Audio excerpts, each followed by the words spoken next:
OMW, on my way to you, good at what I do. Hello and welcome back to another episode of Lost Aux Media, everyone.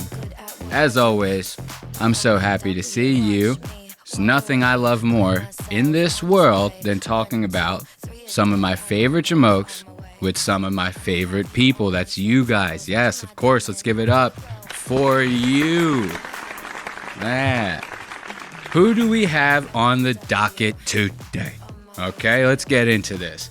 We got AB being higher than Eagle Pussy on the H3 show, which is very, very fun watch. Wait until I get into those time codes with you. Then we're going to dive into Tim Dillon's new Netflix special, This Is Your Country. This was a very interesting one because it's like a Jerry Springer style show, but it ended up being a comedy special. I thought it was a show in the beginning. When it finished, I was like, where's the next episode? Like, am I getting ripped off or what? What the fuck? Then, of course, we have one of our favorite jamokes, Tony Hinchcliffe. Sometimes I don't know how fucking cringy and ridiculous I sound. No, sometimes you don't. And this episode, he has Sam Tallent on. Sam Tallent does a little bit of pandering, a little bit of begging for followers and ticket sales. And I'm going to prove to you, by the end of this episode, that the Kill Tony show, the Kill Tony comedians, and the Kill Tony audience are all retarded. I'm telling you, they have to be. This show has to be just full of people that are completely stupid. It's like something out of Idiocracy. Then we got Ethan Klein making some good old sexist jokes. That'll all be covered and more on our H3 segment, What's Eating Ethan Klein? Yes. What is eating Ethan Klein? So let's not hold you too long. Finish out this song, and then we'll get right into those time codes. Yes, we will. OMW, on my way to you, good at what I do. I'm OMW. Yes, she is. She's on her way to you. So let's get into this Tim Dillon special on Netflix we got here. This was a very weird one, like I said. It was advertised, like when Tim Dillon was promoting it, Netflix was promoting it. You're seeing it on Twitter. You're seeing it on Instagram. You're seeing it on all these different places. It looked like a show. I thought it was going to be like 6 episodes long or something. They gave him some sort of extended deal like that. Turns out it wasn't. It's just a regular ass hour-long comedy special. And they tried to promote the whole thing, like even when the show started, they said, oh, this is completely unscripted. This is like unscripted reality TV style special. I'm telling you right now, it wasn't. The actors that they put on this bitch were so bad. You could clearly tell that the whole thing was scripted as fuck. I'm talking bad. Like, and even the scenarios that people were coming on there to like confess or apologize and Tim was going to talk about, they all seem so outlandish that there's no way in hell. You have to be a complete idiot to believe that any of that stuff was unscripted. And this show, coupled with Kill Tony and many, many other shows out there, are kind of proving this like idiocracy type theory that I have for the state of the country, maybe even the world. It's like, if you watch the movie Idiocracy, one of the big themes in the beginning was like the people were so stupid that the television that they watched was like completely asinine. I think there was a show on there called like Ow My Balls. And the whole thing is just people getting kicked in the nuts. This Tim Dillon shit right here kind of reminds me of like that. Like that. This is completely something that you would see somebody, like in the movie WALL-E. They'd be like completely strapped to a chair with like a feeding tube in their mouth. They'd be watching this.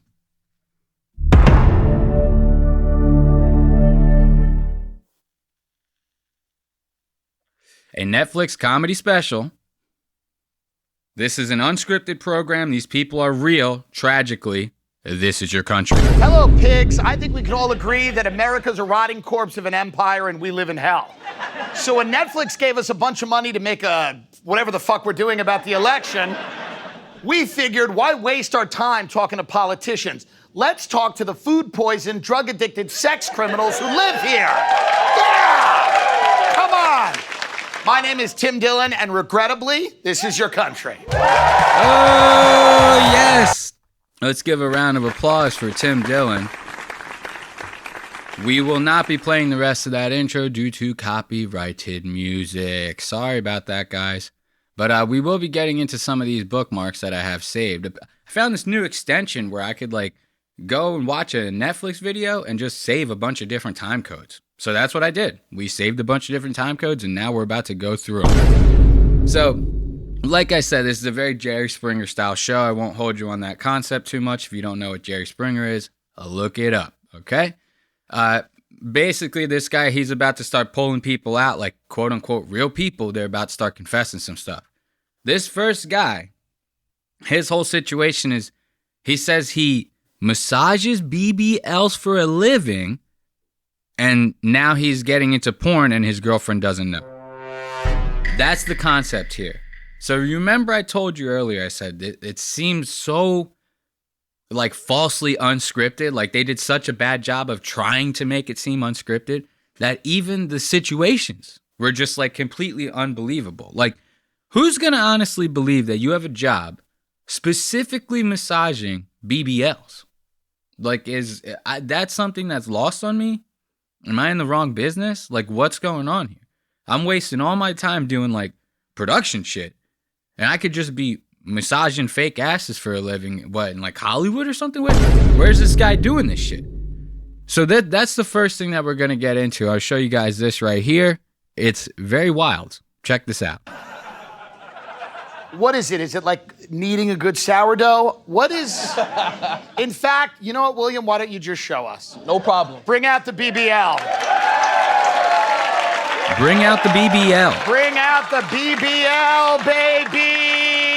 Jesus William, I want you to... Christ. Look, they're bringing it out like it's a cake. How classic is that? Look at this shit right here. This, am I even going to be able to show this on fucking YouTube? Okay, so like I said, I explained to you like what this guy's whole jib is. His name, all that other bullshit ain't important. He massages BBLs. He hasn't told his girlfriend he's doing porn. For right now, that's all you need to know.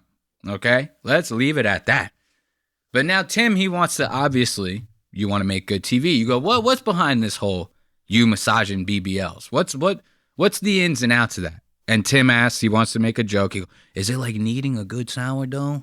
You know? Is it like kneading a good sourdough? You beat it up like dough? And he goes, you know what? Better. Don't even try to explain it. We're going to have you show us. Bring out the BBL, right? The whole audience that, yes, we're finally getting to see this. But it's crazy because the way that they end up bringing this thing out, for those of you listening at home, it's the bottom half of a sex doll. It's like, you know how people buy those, you can buy like sex dolls in like portions, like a serial killer. You can buy just the bottom half, just the top half. You could get just the middle. You know what I mean? So this guy, they come out, they bring like just the butt, you know? And they're bringing it out on like a food cart that you would see at like a 5-star hotel. You know, back in the like 90s when you'd see room service depicted in movies, they come out with that cart. It has the steel dome on it. They lift up the dome. You got nice, hot, steamy lobster and steak under there. We're talking basically the same thing right here, but there's a fake ass under it. When they pull the dome open, it's a fake ass. It's just sitting there. So this guy's carting this thing out like it's like a wedding cake, you know? And it's jiggling and shit like that. Watch this. This is actually kind of crazy. At the BBL. Watch it jiggle. This is crazy. Bring out the BBL, baby. Look at it William, jiggling. I want you to stand up, and I want you to walk the audience through a BBL massage. Definitely. Well, this might be pre-BBL. Gotta lube it up or moisturize it up. Put a little bit in your hands. And then you want to just slowly caress. Okay, now I want y'all to pay attention to this. Because if you got to do this at any point in your life, you are going to need these tips. Okay? So let's not like gloss over this as if this is like information that not like, everybody needs to know this shit. You know, because the BBLs, that's the future. These girls are seeing this online. They're seeing it on social media. This is like, you know, the new generations, they're all going to have these. So you men who are coming up now in this day and age, you are going to need to know how to massage, properly take care of these things, maintain them, oil them, perhaps. I don't know. Whatever maintenance it takes. You can't just go bringing your girl to some mechanic. You got to be able to do this shit at home. Okay? Let's watch this guy's technique one more time. Be pre-BBL. Gotta lube it up or moisturize it up. Put a little bit in your hands. And then you want to just slowly caress. Look at this fucking guy. Is there any special technique other than what we just saw really is you just kind of grabbing an ass? Yes. So as you're massaging it, you want to just check in with them, you know, from time to time. Ask them, hey, how's it doing? You want more pressure? Sometimes, you know, they'll moan instead of saying yes. So, right. You know, when they moan, they'll probably moan like, oh, yes, yes. Does your girlfriend have... Okay, so you get the gist of the point I'm trying to make here. You cannot tell me that this shit is real. It might be entertaining, yeah, but don't just lie to us. Don't lie to us, Tim. This is not real. And you have to be a complete fucking moron to believe that this is real. Like, this is crazy to me. Okay? Now, if this was just advertised like, yo, we did this comedy special, we're doing like these skits, you know, shit like that, then like, okay, you know, this kind of passes. But everyone even knew Jerry Springer was like not real. You know, maybe not for like the first 5-10 years, but it's 2024, man. People got the internet, all sorts of shit. People see right through this dog shit. Now, once again, could it have been funny? Yeah. But to try to play this off as being real, and it's so funny that when you take people and you put them in a situation like this, I'm referring to the audience in this case, that you get caught up in like what's going on around you, that the audience just kind of like play. It's like you get this like brain fog for the time that you're in that audience on that live set, that you're like, maybe this is real, you know? And you can see people in the audience like genuinely buying this bullshit. It's kind of crazy. This is why I say it makes me worry about the state of the country that we live in, which I get. It's funny because that's the whole point of this special, is Tim just kind of being like, look at how stupid you guys are. How funny would it be if he was doing like some meta thing right now, right? And he was doing it like on purpose. Like he's like, Nikocado avocado. He's like, I'm 2 steps ahead. I made you all think this was real. He comes out, he says it was all fake. William.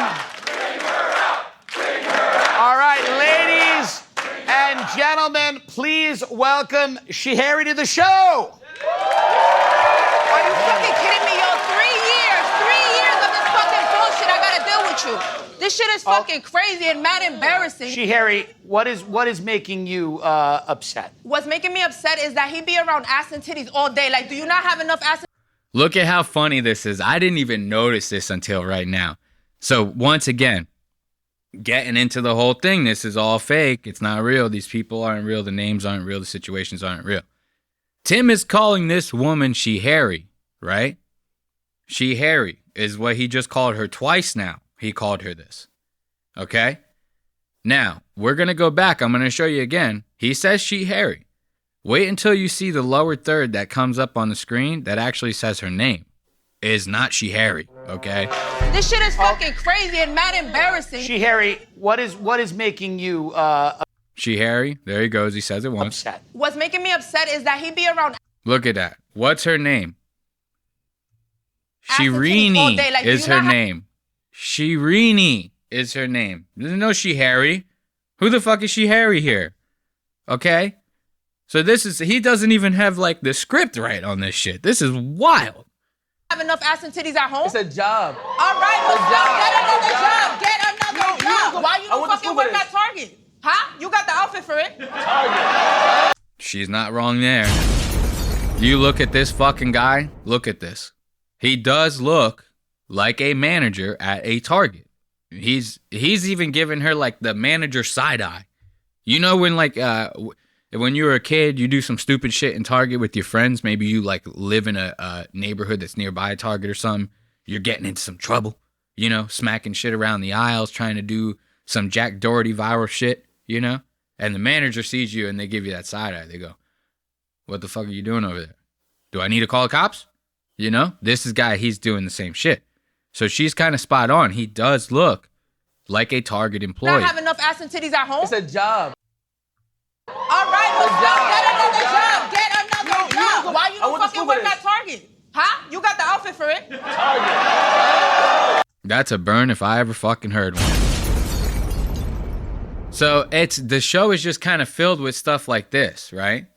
And I'll just show you guys real quick. I'm not gonna like go into like explaining like a bunch of stuff on this one. It ends up getting to the point to where like this guy, they bring his mom on. His mom, quote unquote, finds out.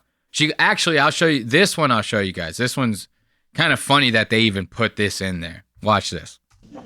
I came clean to show you about me doing porn. I did You porn. knew he used to do porn? Whoa. Wait a second. Doing porn? Yes, I did Not porn. OnlyFans, porn. It's the same thing. Having sex? It's not. Yes. It was like 3 years ago. Oh, look at that. Audience got him busted. Okay, so now we're playing into the situation a little bit, right? The audience is playing into this a little bit, right? The guy goes, hey, mom, I did porn. It was like 3 years ago. The audience member, right away, this guy heckles. He goes, nah, bro, he's still doing it. He's still doing the shit, right? So now listen to what the mom says. This is kind of funny writing right here. You know what I mean? Because once again, ain't nobody buying that this is actually real. But this is kind of a little bit funny writing right here. Listen to this. William, when did you stop doing porn? Wait a second. I'm sorry. Yeah. You went to school Right. to do film. I'm not understanding. I bought you all the equipment. I bought you cameras. I bought you lights. I bought you booms. I bought you all of the stuff. I'm not understanding. A really good living off William, this, can you tell us how much money you're making doing this? So nobody gives a fuck about the money. This is kind of a funny situation if this was actually real, right? If this was actually real and this guy finessed his mom out of like camera equipment, lighting, all this shit, just so he could shoot some porn, I mean, we got to give it up for that. This guy's like a fucking evil genius. If this is really the case, this guy is like the most diabolical man on earth to do that with your mom's hard-earned cash like that, right? Kind of crazy. But once again, this is like a whole Jerry Springer-esque type situation here. So where do you think it ends up? The guy ends up asking his girl to marry her. She says yes. You know what I mean? It's bullshit. This is the kind of shit that I'm talking about. But they're bringing on like, okay, this is how desperate this whole thing kind of seemed to me, you know? The next person that they end up bringing on is like a Mexican guy, right? And his whole thing is, he goes, I don't want to live in America anymore, man. That's this guy's like that's the whole situation. Is this Mexican guy says America is so crazy, I want to go back to Mexico. And the whole segment is they're basically bringing like his family on to be like, yo, you got to stay, bro. We love America. America's the shit.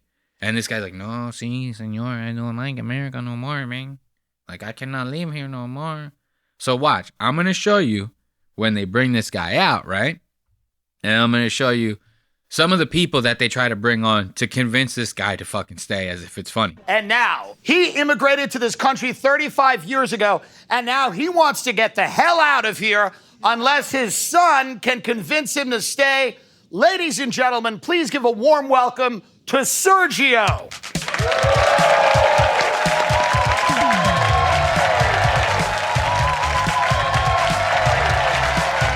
Look at this guy. Illegal! He's an illegal!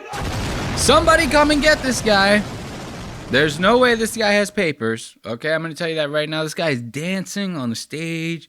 You know what I mean? This doesn't look like somebody who's ready to leave America. This looks like somebody who, like, he's looking at this like it's an opportunity for him. He's like, man, I'm on TV, man. I got all the cameras on me. I shave my mustache. I make it look good. I got the little soul patch. This guy comes out with the cowboy hat on. He's got some nice little shiny sneakers on and shit like that. This guy is not leaving America anytime soon, okay? Sergio, welcome to the show. Thank you. Is there anything or anyone that could convince you to stay in this country? Nah. I have decided then that America is not the American dream for me no more, and I'm ready to get out of here. Yeah. It's not American dream for me no more. I want to get out of here, man. You know, I can take this American money. I can make it. I go back home, you know. Like, this guy, this has to be dog shit. I will say, he sounds like a real Mexican, though. I'll give him that. He sounds like an authentic Mexican. But like I said, this segment necessarily is, like, not all that exciting, you know? And they try to, like, punch it up with, like, ridiculous-ass humor by bringing some people out, quote-unquote, to help convince this guy to stay in America, as if his son couldn't do it. Well, this person quite possibly can. Watch how stupid this shit is. I cannot find one reason to keep this man in the shithole of a country. I cannot. I believe we have a patriot who will come out here and convince Sergio once and for all that this is the greatest country in the world. Ladies and gentlemen, please welcome Bandit to the show. Give it up for Bandit. Give it up for Bandit. Take a seat. What the fuck? Okay. So this is the direction of the comedy that we're going in here. This is comedic genius, right? Dave Chappelle could not have written a better skit than this. So this guy, he's an American now, probably illegal Mexican guy living in America. Maybe he's not illegal. I don't know. Who gives a fuck? So this guy's here. He says, "Oh, the American dream is not the American dream for me no more, man. Okay, I'm out of here." How do they say? Hasta luego, baby. So his son tries to convince him he can't do it. Tim Dillon says, "I got somebody that'll convince you." Tim brings out a fucking furry. So this is like, they think this is funny. They go, well, let's get this traditional Mexican guy who wants to leave the country anyway, and let's just like poke at him even further by bringing some shit that he's not even going to be able to closely understand in the slightest. Okay, it's just going to freak this guy out even more. Once again, if this was all real. You know? So that's where we're going with this. USA! USA! USA! USA! What you two should do, I'm not even kidding, is get with him later and just do some fun home invasions. You know what I mean? Bandit, do you feel... I'm not going to lie, that was pretty good. The two people that he just made that joke to looked like some of the Manson kids. You know, those crazy, dirty hippies that were like running around in people's houses in Los Angeles, like killing people. That's the kind of shit that I'm seeing with those two. So then, what do we got? OnlyFans, a cousin's doing OnlyFans. Her other cousin wants her to stop. Another girl, she's a little bit too chubby. Her mom wants her to lose weight.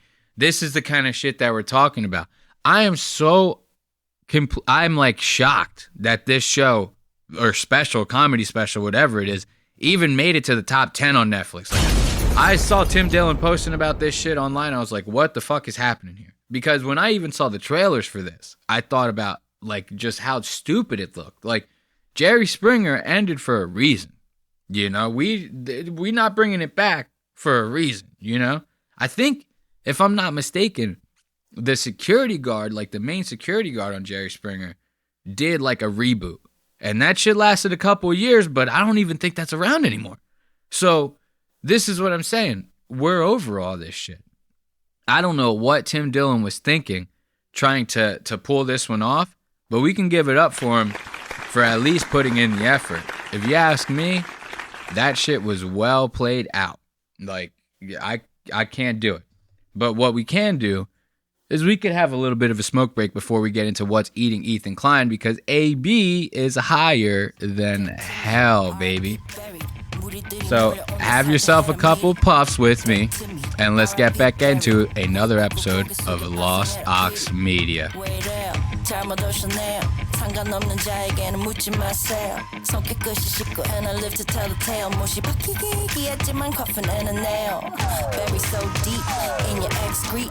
누구 탓해? 다 네가 한지. I've been mute. I've been discreet. 할 만한 사람 다 알아. 나 in these streets. 시끌벅적 시끌벅적 시끌벅적 동네 시끄럽네요 시끌벅적 시끌벅적 시끌벅적 하나 사람 많네요 come and hit you ain't gone. Only a couple puffs. I just want to have a couple because AB is so stoned in this next segment. When I show you, man, this guy is doing like all the classic stoner shit, like not talking into the microphone, sitting in there like a rock. You know, when people, that's why they call it getting stoned, for those of you that don't know. It's like, you ever go and smoke with somebody, they take that one too many rips, you know? And then for the rest of the night, they're just sitting there like, you know, just dead to the world. They're there. You can talk to them. They'll give you like a one-word answer. It's like always like a situation where you're like, yo, bro, you good? You good? And they just look at you like, oh. Like, yeah, man, I'm good. They go right back into that zone. You know, that's why they call it getting stoned. And AB on this episode is stoned as shit. Funny thing is, it's from that Ice Spice episode that we talked about in the last episode of Lost Aux Media. So let's finish out these puffs and then we'll get right into it.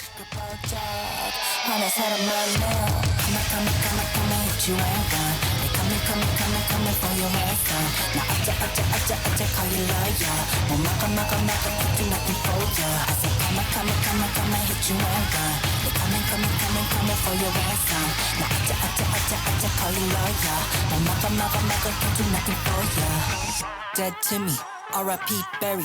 무리들이 몰려온다 사죄해라 미리. Dead to me, R.I.P. buried. 무릎 꿇고 고개 숙여 반성해라 피리. All right, let's get back into it with our What's Eating Ethan Klein segment. And give it up for that. Yes, yes, yes. So like I said, AB, he's pulling out all the stoner hits in this episode. And I won't hold us too long with the rhetoric. We'll kind of just get right into the time codes. But to briefly explain it and contextualize all this, in the last episode, I briefly brought up them covering Ice Spice. And the reason I brought it up is because the crew, they didn't understand this like lingo, kind of made them look like, you know, the whitest kids you know. When somebody in a TikTok was saying how they were mad tight, and the crew kind of didn't understand it. And funny enough, I brought up the fact that when the crew was like trying to figure out what that saying meant, I kind of brought up the fact that AB was kind of just sitting there looking like he didn't give a fuck. I even went as far as to say that I was like, what did I say? I said, oh, he probably actually knew what the saying meant, and he just wanted to let everybody else squirm and sit back and just kind of enjoy that moment. Turns out that wasn't the case at all. This guy had eaten like a 15 milligram gummy and it was completely stoned out of his gourd. Like, I'm talking blasted out stoned. And when I went back to watch the episode after finding this out, because he talks about it in the next episode, he says, I did something unprofessional. I ate this gummy.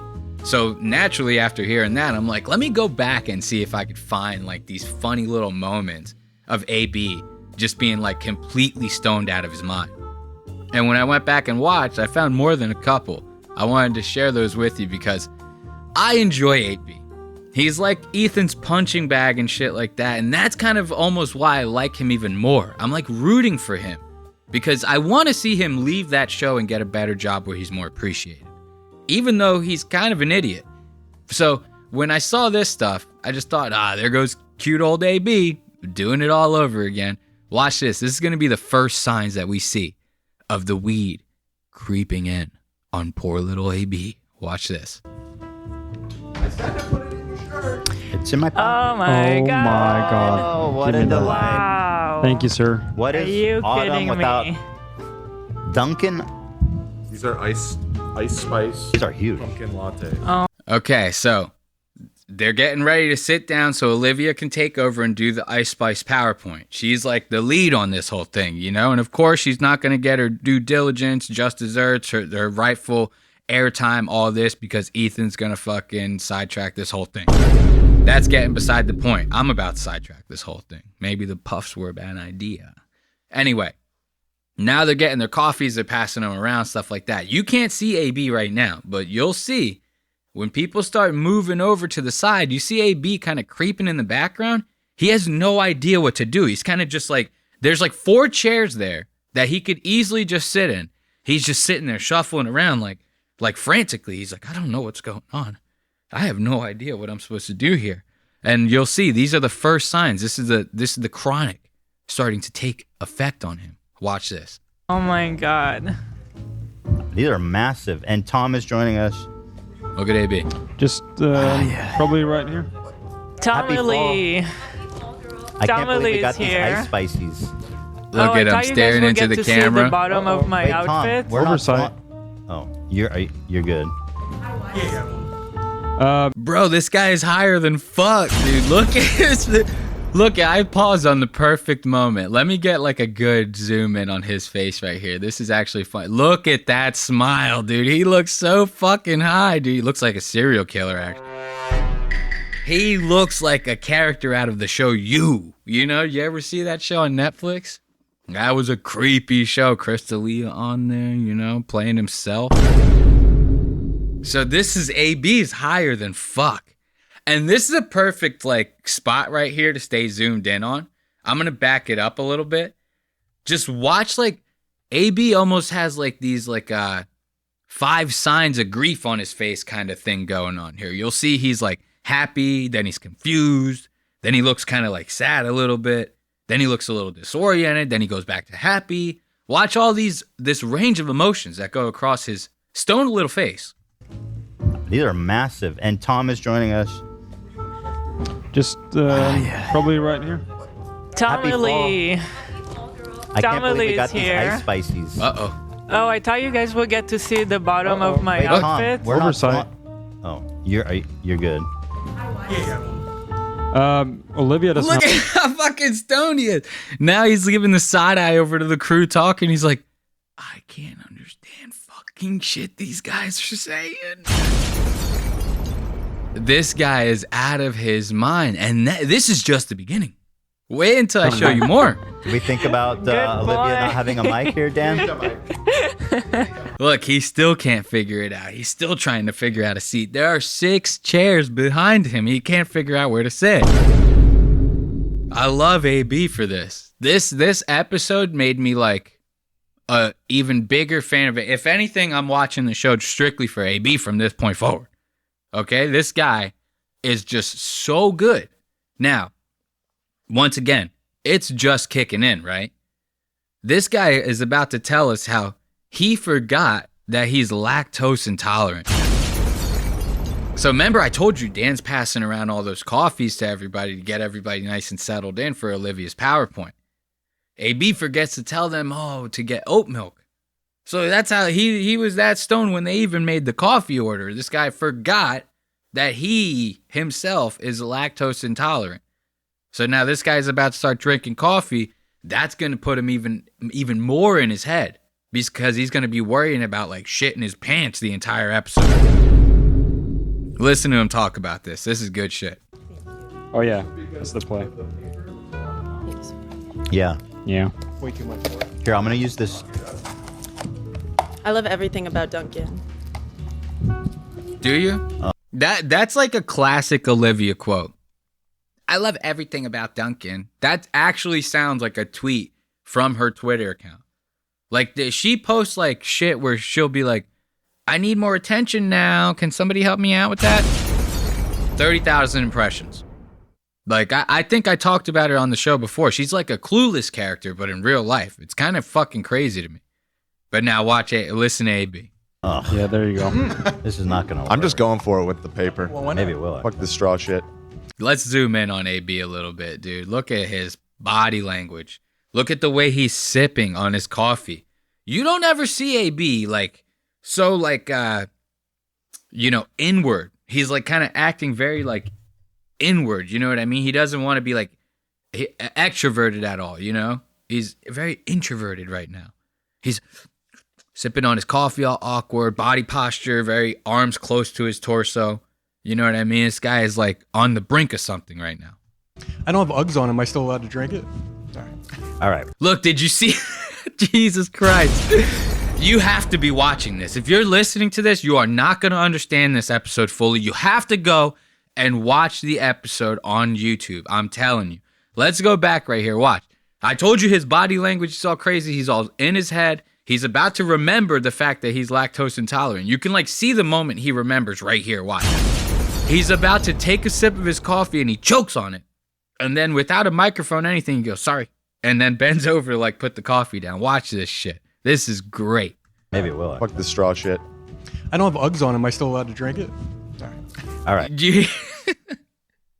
Very subtly, you see him. He takes a sip of the coffee. He goes, sorry about that. He's not talking it. Nobody's paying attention to him. You know, that's how in his head he is. He's stoned as fuck. Everybody. I'm going alright. to shit Spice my lattes pants. suck, I dude. forgot that What? I Tastes didn't get great. oat milk.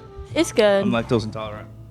Oh shit. You forgot you're lactose intolerant? I didn't get an oat milk one, so yeah. Bro, you just Oh, gotta you forgot to hit it order. hard. Are you It could be lactose? fun for the show. You can't eat cheese. So this guy, once again, he forgot he's lactose intolerant, right? This is not something people just forget unless they're high as fuck.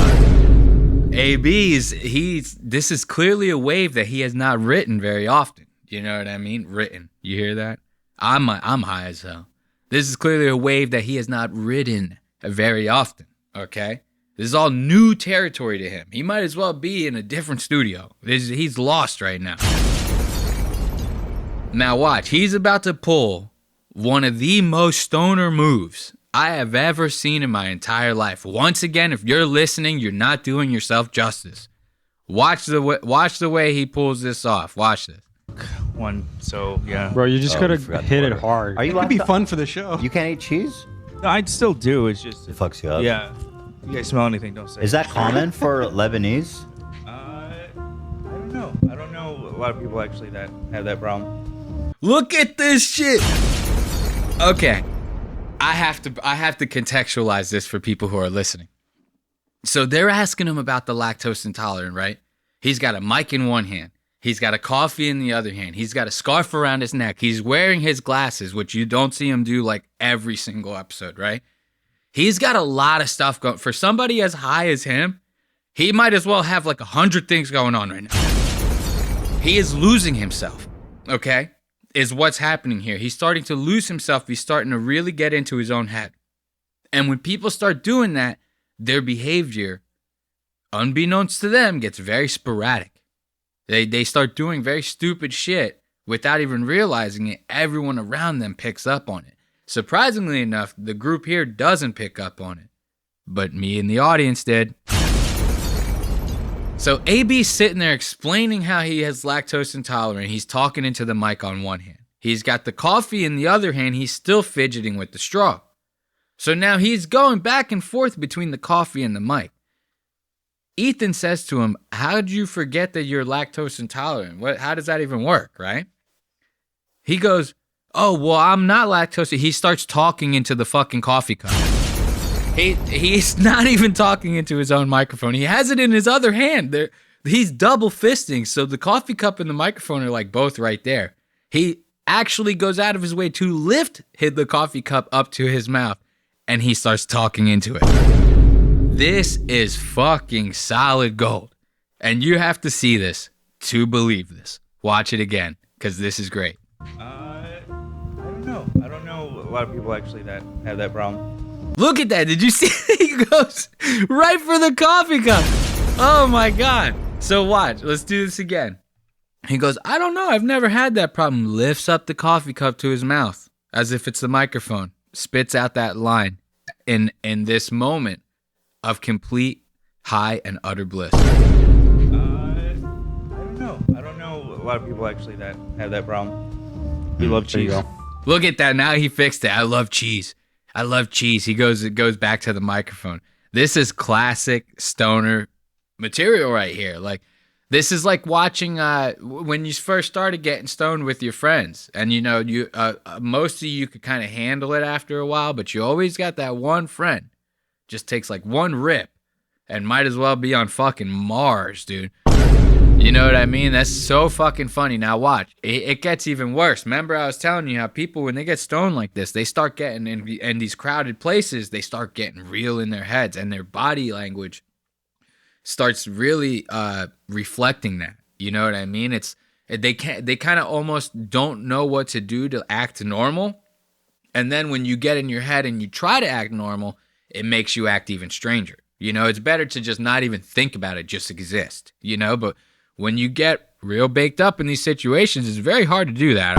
I'm going to be the first to tell you right now, I'm barely holding it together. I'm sitting here recording with you guys, okay?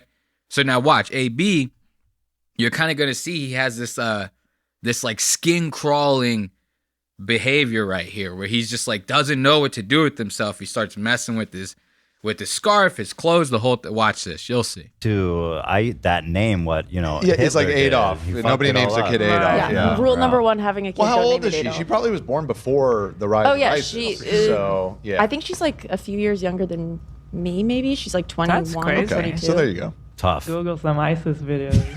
So She's 24. Just to be clear, no relation to ISIS, the terrorist group. No relation.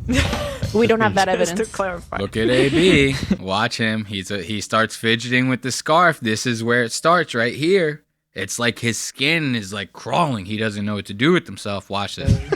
So She's 24. Just to be clear, no relation to ISIS, the terrorist group. No relation.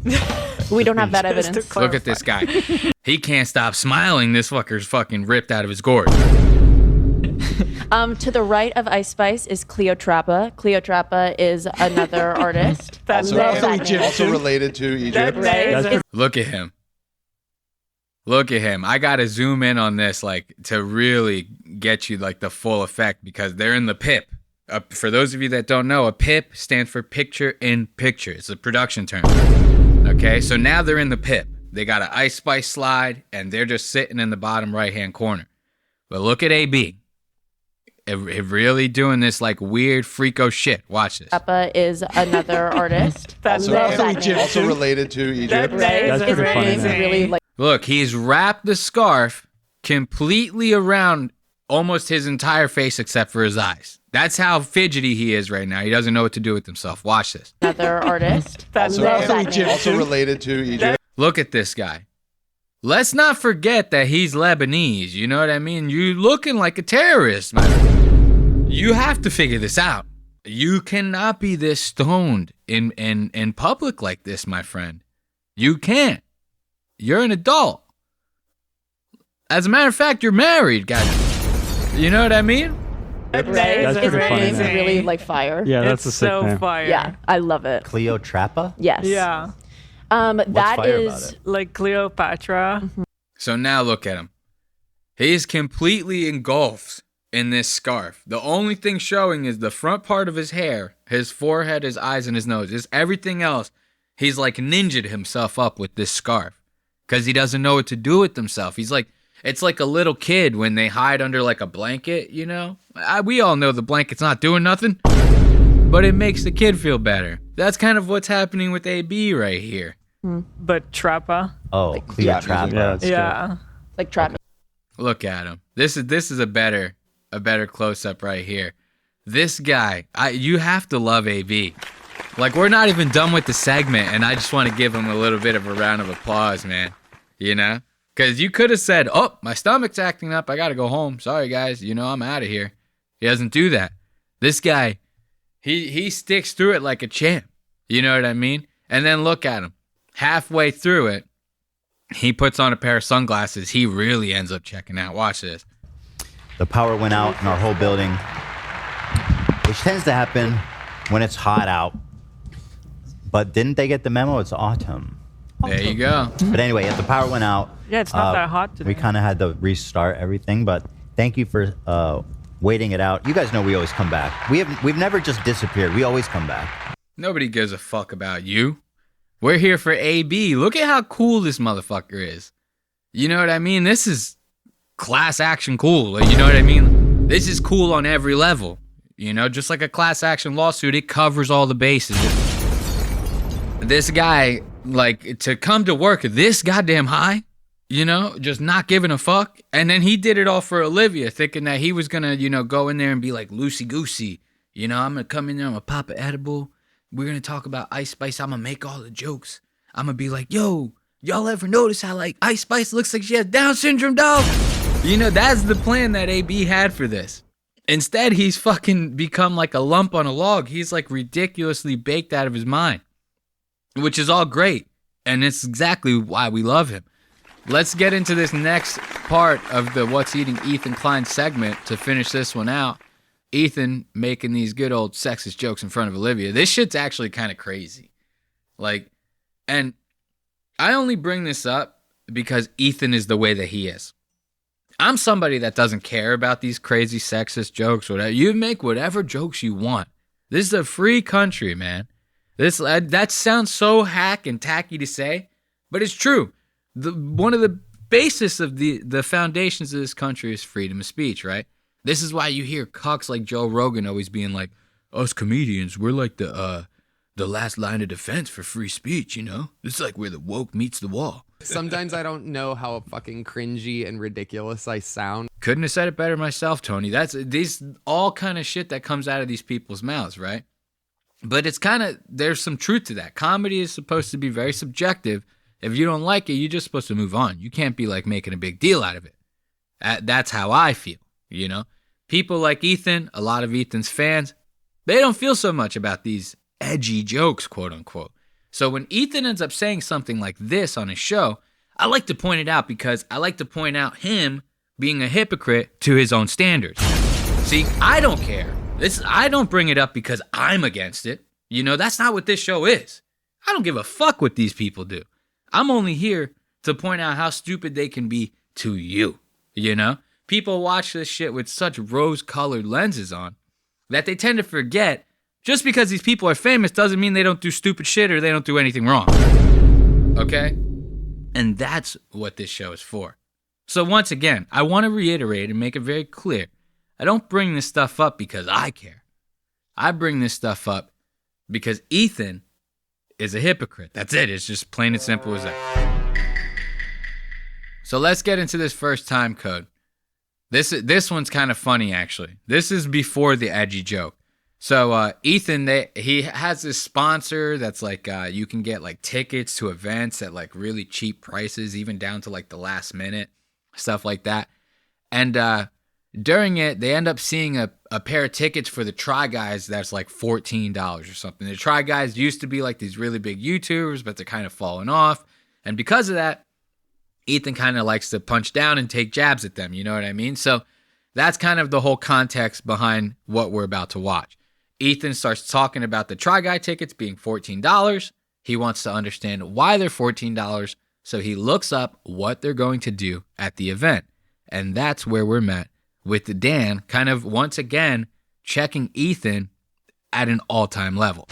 These are the moments that I like Dan. Most of the time I view Dan as a fucking cuck, but this kind of makes me root for him a little bit. Hold the phone. Okay, hold the phone. I'm going to plug their show now. It's $14.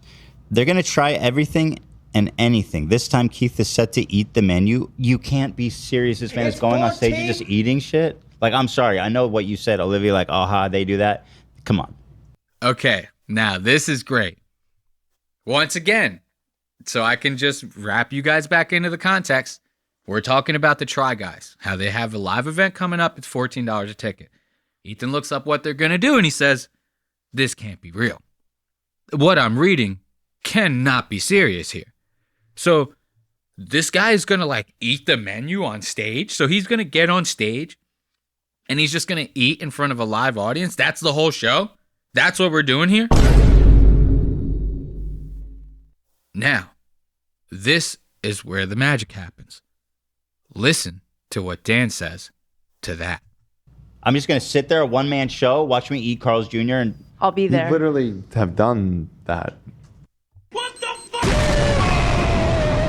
Dan coming in with the hot shit, as always, with when it comes to Ethan, at least, you know what I mean? Like, these are legendary moments. Every single time Dan checks Ethan like this, it should be heavily documented. Like, if you're watching from the H3 Snark, you guys need to start sending emails to each other and start making compilations of just these moments. That would be great. The world needs to see like the hours and hours and hours that I'm sure exist throughout Dan's time on the show where he's just checking the fuck out of Ethan like this.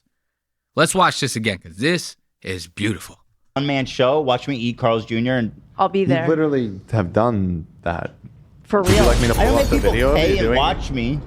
I'm sorry, Dan. When did I do a ticketed event where I sit in one chair by myself on stage and quietly eat fast food? You're right. It wasn't a ticketed event. hyper-specific. It was like a few hours of your show. I love it. I love it. That's so great. So now Ethan gets defensive, right? He goes, Dan, why don't you tell me when I've sat there on stage, had people pay for my show, and I just sat there and I just ate. That's all I did. Now, Dan, of course, he wants to come back with some quickness. You know what I mean? He doesn't want to let Ethan win. That's not what Dan's for. Dan's the head producer, of the whole shit for a reason. He's the only one who can kind of push back on Ethan like this, and Ethan won't do shit about it, which I love. Once again, I will always stress that. I love that. That one aspect of Dan I love. So Dan wants to sit there and go, no, you're right. You didn't do that. But you will sit there for like 3 hours of a 3.5 hour long show and just stuff your fucking face. And people got to listen to that the whole time. So like, you're talking shit about these guys. You're kind of doing the same thing.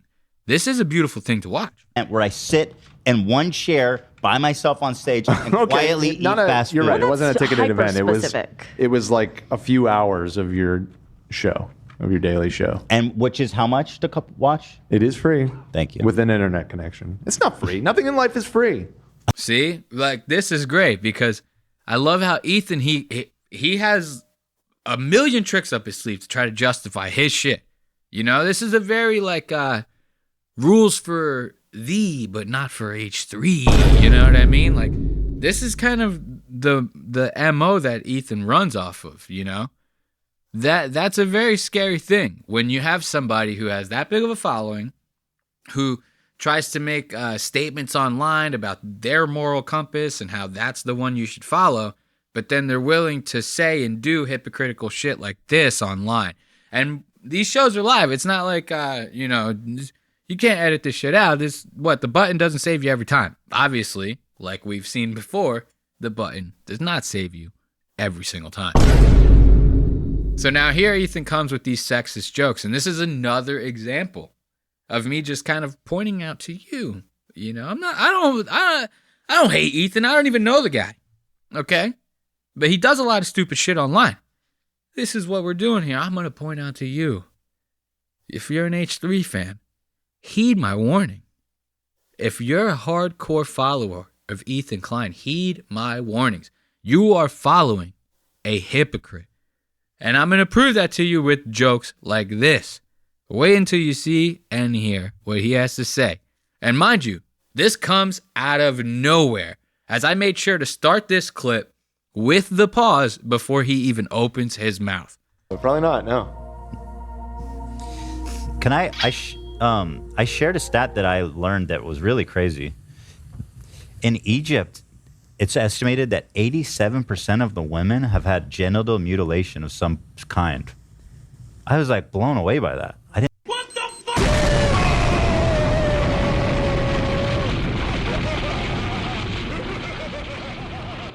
What the fuck are you talking about?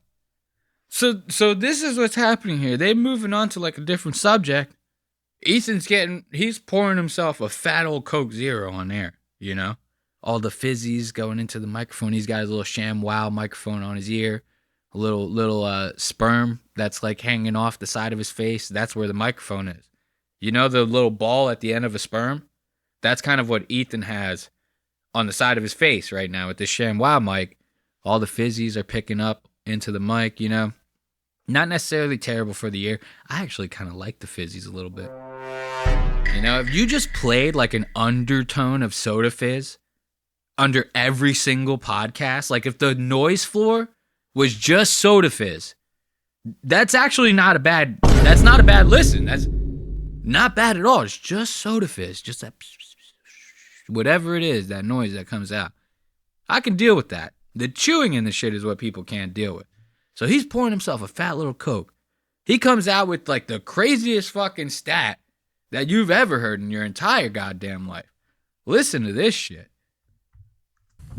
In Egypt, it's estimated that 87% of the women have had genital mutilation of some kind. I was like blown away by that. I didn't know it was that prevalent. Apparently in the newer generation, it's becoming less common. And the government is even, apparently there's like programs by the government and stuff to try to get people to stop doing it. Yeah, there's a lot of countries in Africa who does that, unfortunately. 87%? What the Yeah. fuck? Jesus, man. So now, this is just crazy enough, right? Just this stat is like wild to bring up. But the crew's kind of like dealing with it. And you could see they're all kind of like being quiet. They're kind of almost giving Ethan like an out. To the silence is louder than it seems. That's them saying, okay, you can move on to the next subject now. We don't want to talk about this. That's what that is. Those short word answers from them. Dan sitting there. The camera cut straight to Dan. Because Dan's the only one with balls enough to be like, whoa, buddy, you should shut the fuck up. Maybe no, the audience doesn't want to hear this shit. Ethan finishes out his little factoid for the audience, closes it out with this nice banger of a joke right here. It's horrible. It's hard enough to make a girl come. Sorry. What the fuck was that? So we got to hear this in its entirety. Listen to the stat, listen to the joke, and then think about what type of girl Olivia is and the fact that she's sitting like 10 feet away from Ethan. Was that prevalent? Apparently in the newer generation, it's becoming less common. And the government is even, apparently there's like programs by the government and stuff to try to get people to stop doing it. Yeah, there's a lot of countries in Africa who does that, unfortunately. 87%? What the Yeah. fuck? Jesus, man. It's horrible. It's hard enough to make a girl come. Sorry.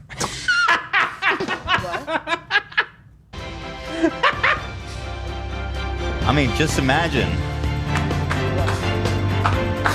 See, now everybody's happy, which is not true. I'm joking. The only person that's jiving with this is Zach. Zach kind of reminds me of not reminds me. I don't really know anyone like this, but he seems to me like somebody who's like surfs like the dark web all the time, finds like the craziest shit that they could possibly think of, and it just gets a kick out of like seeing what's happening online in these like corners of the internet that most people would not even dream of going to. You know, he kind of reminds me of one of them. There was like this, like, you know how there were sites like E-Bombs World and stuff like that back in the day? There were also crazy sites like eFucked, Rotten.com, where you would they were on the regular internet back in the day. In like the 90s it was, like early 2000s. Those sites were just on the regular internet. And Rotten.com was like a bunch of people dying, crazy, different, weird stuff like that. That's the kind of shit that I see Zach scrolling through now, except you can't go on sites like that on the regular internet anymore. You got to get like a whole different browser and do this whole thing. I don't even know how the dark web works. I think you got to like dunk your computer in water or something like that, and then get like a private server to like, a VPN. You need to mix a VPN in there somewhere. You know, very, very crazy stuff. It's beyond my intellect. So Zach is loving this joke about genital mutilation when it comes to women in Egypt. Zach's loving this. I said it's hard enough to make a girl come. Heard ya. Jeez. Was that okay, or is that too much? It's too fucked up. Probably. We rate that one okay, or iffy? I say. You asking me? Well, it was. No, I'm asking Olivia. It was enough to float the idea of the joke. You know what I mean? Look at that. She says, it was enough to float the idea of the joke. That's code for she doesn't want to hear this shit, right? But once again, like you just heard me talking about like 10 minutes ago, anytime Ethan does something that he thinks is crazy, he wants to try to justify it. He goes, no, it's a good joke. What are you guys talking about, man? I could go on the road with that joke, you know? But what he's failing to realize is this is like the level of joke with like these comedians that like he hates. Like this is a very Joe Rogan-esque joke, you know?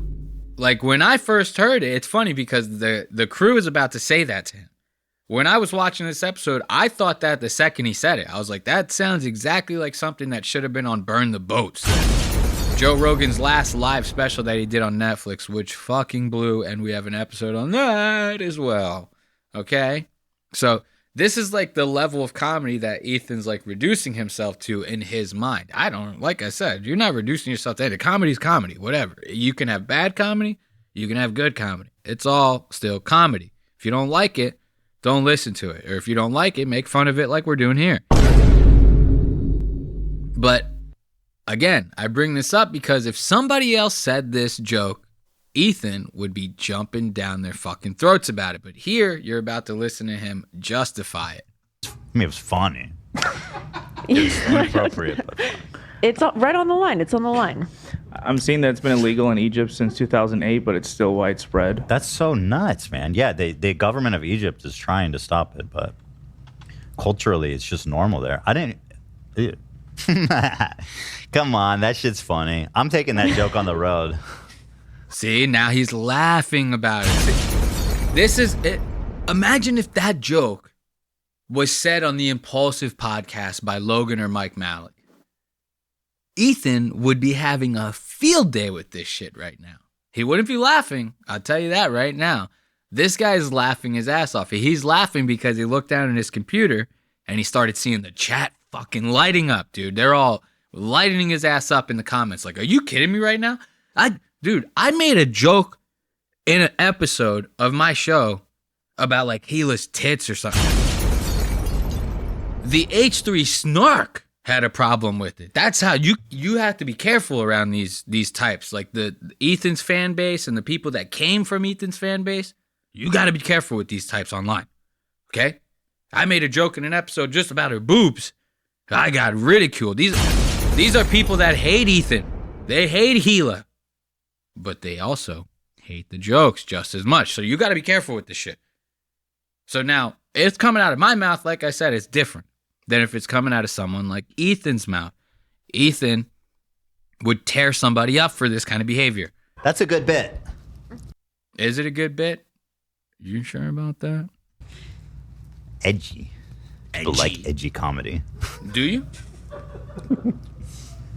You could go on Joe Rogan with that one. Yeah, it's a Joe Rogan joke. Ladies and gentlemen, we got him. See the crew coming in with that hot shit. They already pegged that joke. They knew as soon as they heard it. And Ethan loves talking shit about Joe Rogan and his comedy. Rightfully so. I mean, Joe's comedy sucks balls. But like, it's just so funny to see Ethan's on the opposite side of that coin right now. But he'll do anything he can in his power to make it seem like he's in the right with this. This is crazy. You could go on Joe Rogan with that one. Yeah, it's a Joe Rogan joke, for sure. What? Joe Rogan's jokes aren't that clever.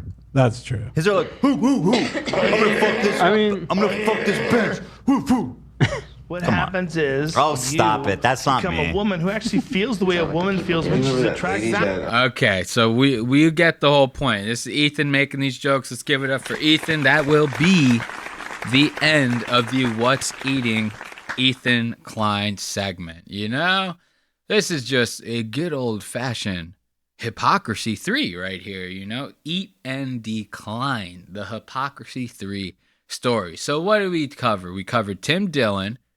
We covered Ethan. We covered AB being high as shit. We had a little bit of a smoke break. And now, I guess we could talk about a little bit of Sam Tallent on Kill Tony. Sometimes I don't know how fucking cringy and ridiculous I sound. So this one, we don't have too many time codes for it. I don't want to get crazy. Well, actually, I lied.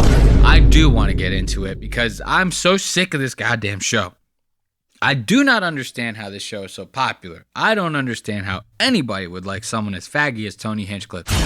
And I'm telling you, the level of intellect that you have to enjoy this comedy, it cannot be that high. And by the end of this segment, you're going to understand exactly what I'm talking about because like I said earlier, it is not just Tony who's retarded. It's not just the comedians who are retarded. The audience, too, is everything around this ecosystem. It's just downright stupid. And we'll get into that in a little bit. But as always, we gotta start with Tony's intro. Let's get into it, folks. Hey, this is Redman coming to you live from the Comedy Mothership here in Austin, Texas for a brand new episode of Kill Tony. Get up for Tony Hinchcliffe!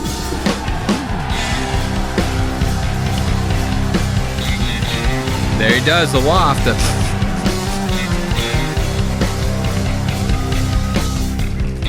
Look at how small fucking Tony's head is, dude. This is insane. This guy, he's slowly starting to like revert to like how he looked when he first came onto the comedy scene. When Tony first came about, he was a very like, think Pete Davidson, but ugly as fuck. He was very skinny, very distraught looking guy, tall, lanky, huge Adam's apple, but somehow for how tall he was, his head was like not proportionate to the rest of his body. Like when you have something like this going on, you have to grow your hair out a little bit. You have to do something to make your head just seem that much bigger, you know? Because like Tony, I'm a short king, okay? I'm like 5'8". Okay, I'm not saying I'm a tall guy. Me and Rogan, we're like hanging out, you know? I think Tony's like, what? He's got to be like 6'2", something like that.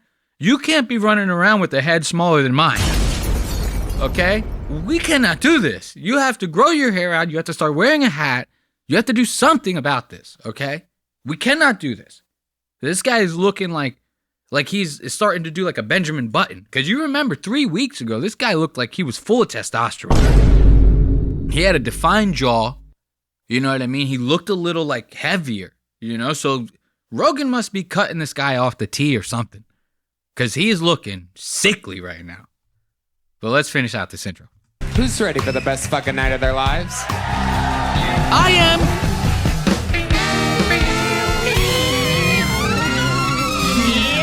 Tony.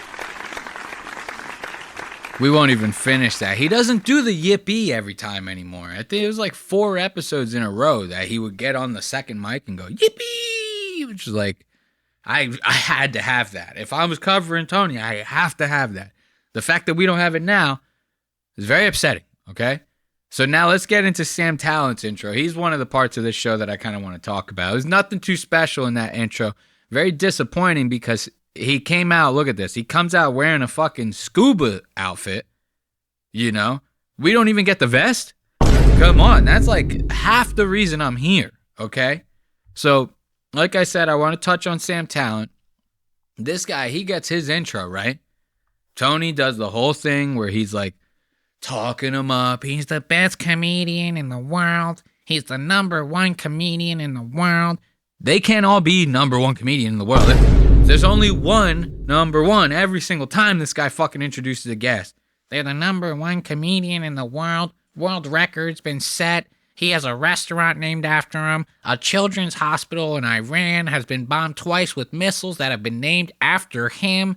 He is the greatest comedian of all time. Give it up for Sam Tallent. That's what you're about to hear right now. It doesn't matter who the comedian is, okay? Sam's about to get on this bitch. Watch this shit. Ladies and gentlemen, tonight's guest, one of the front runners for Guest of the Year. Ladies and gentlemen, a freak of nature. This is one of those guys, much like many of you may not have known Tim Dillon before he was Tim Dillon, or Shane Gillis before he was Shane Gillis. This is one of those guys where it is a ticking time bomb. If you don't know, the rest of the world will know. This is one of the best stand-up comedians in the fucking world. Ladies and gentlemen, I present to you the great... Am I the only one who's getting lost here? How long you gonna do this shit? Introduce this fucking guy. You understand now? Great and powerful Sam Tallent. Oh yeah, baby. That's what I fucking thought. Oh yeah. He is here. He's back. Let's fucking go. Look at how fat Sam Tallent is. That's fucking wild, right? Look, this is insane to me. Sam's holding a full-size Red Bull in his hand, right? It looks like he's holding like a Lego piece. Like he's got just one little Lego brick in his hand. That's how fucking huge this guy is. Look at this shit. This is where the magic happens. Abso-fucking-lutely. We're gonna have some goddamn fun tonight. 263 people have signed up for the show. Sam, how are you? Welcome back. I mean, I'm a bit misty-eyed, honestly. That was such a nice intro, and these people, the fucking Kill Tony fan base has changed my life, and yeah, you guys buy tickets and you come to the shows, and I'm just so grateful to be a part of this community. And, what a fucking bitch. Somebody shoot this man, okay? So this guy already ruining the show. Sam is supposed to be like one of those alt comics that comes in with this like I don't give a fuck punk rock attitude. He comes on stage, he wants to get all sentimental, right? There's a reason behind it. It's because the shit that he's about to ask next, very, very, very begging behavior right here, okay? I'm sorry, I almost didn't know what to call it. But yeah, he's begging pretty hard, pandering pretty hard right now. You know? Oh, you guys are the best fan base. You come out to shows, you buy tickets. You can hear it in his voice. It's shaking right now. Because, like, this man is damn near about to cry off of this shit. Listen to this. The fucking Kill Tony fan base has changed my life, and yeah, you guys buy tickets and you come to the shows, and I'm just so grateful to be a part of this community. And,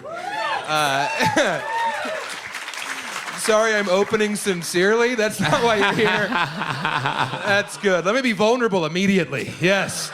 That's a key to success here at Kill Tony.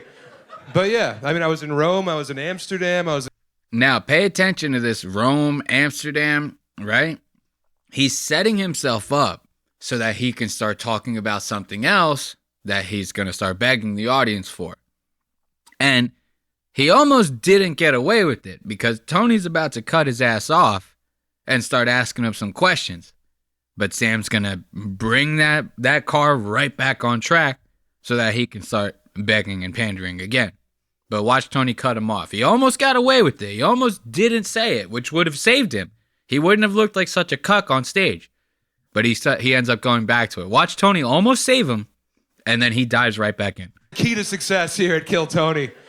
But yeah, I mean, I was in Rome, I was in Amsterdam, I was in Dublin, man. Where do people get tickets for your shows? SamTallent.com. SamTallent.com with 2 L's in that talent. Yeah.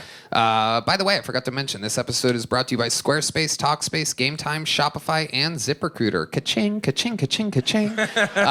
206. There goes Tony bragging about being fucking rich. That's something that is going to bite him in the ass sooner than later. Mark my goddamn words. It happened to Tom Segura. It's going to happen to him. Tom Segura thinks he's so fucking cool riding around in, like, private jets. He goes to, like, Paris, like, just to get a croissant.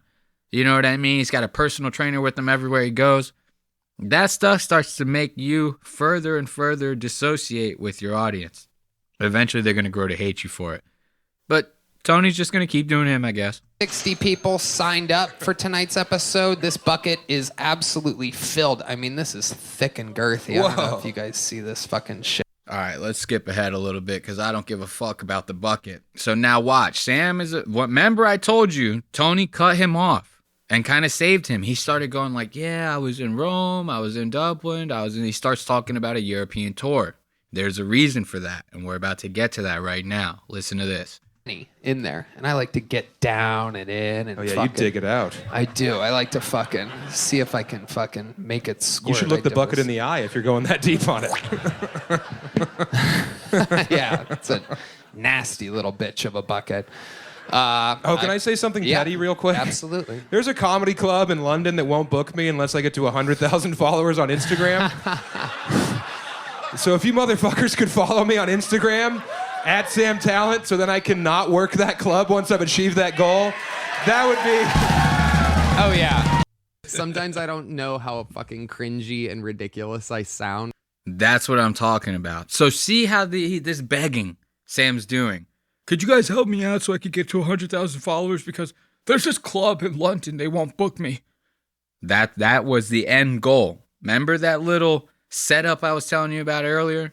He starts going, yeah, I was in Rome, I was in Dublin, I was just doing a tour in Europe. And where he was getting with that setup was he was going to go, and I went to do a show in London, but this comedy club won't book me because I don't have 100,000 followers. And then he was going to segue that into going, hey, Kill Tony audience, if there's any way you guys could help me out with that, I'd be greatly appreciative. This was his whole plan. Tony cut him off. He could have saved himself from seeming like a begging, pandering dickhead in that moment when Tony cut him off. Instead, now he's doing the same thing to Tony and being like, hey, you guys care if I say something petty real quick? You know what I mean? I got this little announcement to make. I need some help from the audience. Listen to this stupid shit. A bucket. Can I say something petty real quick? Absolutely. There's a comedy club in London that won't book me unless I get to 100,000 followers on Instagram. So if you motherfuckers could follow me on Instagram, @SamTallent, so then I can not work that club once I've achieved that goal, that would be... Oh, yeah. That would be huge, all right? Yeah, Kill Tony audience, they're going to make it happen for you. Here's the issue I have with that, and why I feel like Sam's completely full of shit, is because if he was going to not work the club when he reached that goal, he wouldn't bring that shit up. If it was something that you didn't care about, you wouldn't be bringing that shit up. But instead, it's eating away at you, and you want to do this whole thing to try to, like, throw it in their face, which I get. You know, it's a very normal thing to do. But to me, you kind of look like a petty dick on stage. It's not a good look for you, my friend. And I'm sure the comedy club is not going to be a good look for you to them either.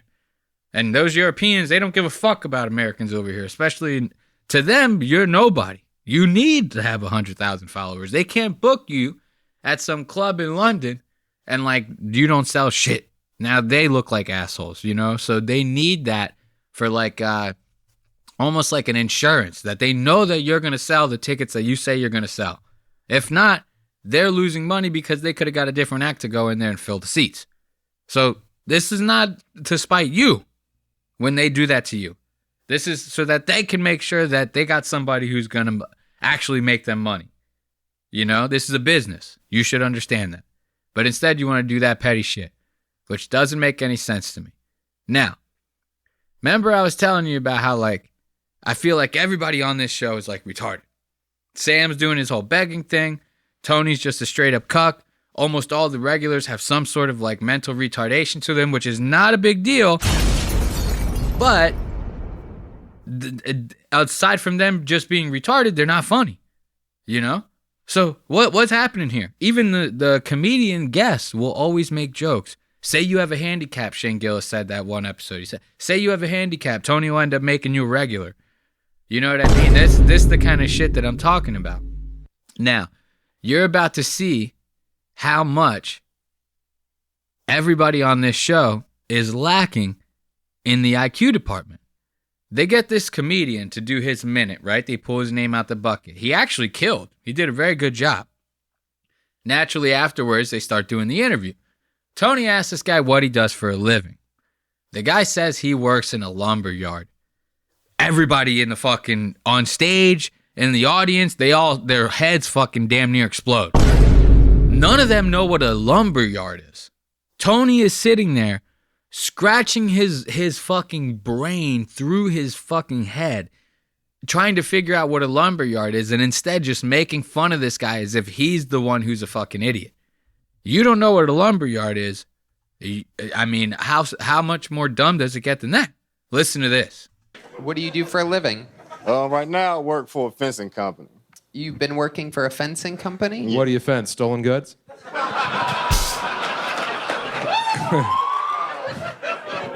Sorry. It's not cool. What is he black? He's fencing stolen goods? D, it's a pun, sir. It's a synonym joke. So you build fences here in Texas? I don't build them. I actually work in a lumber yard where really, all the builders are Mexican.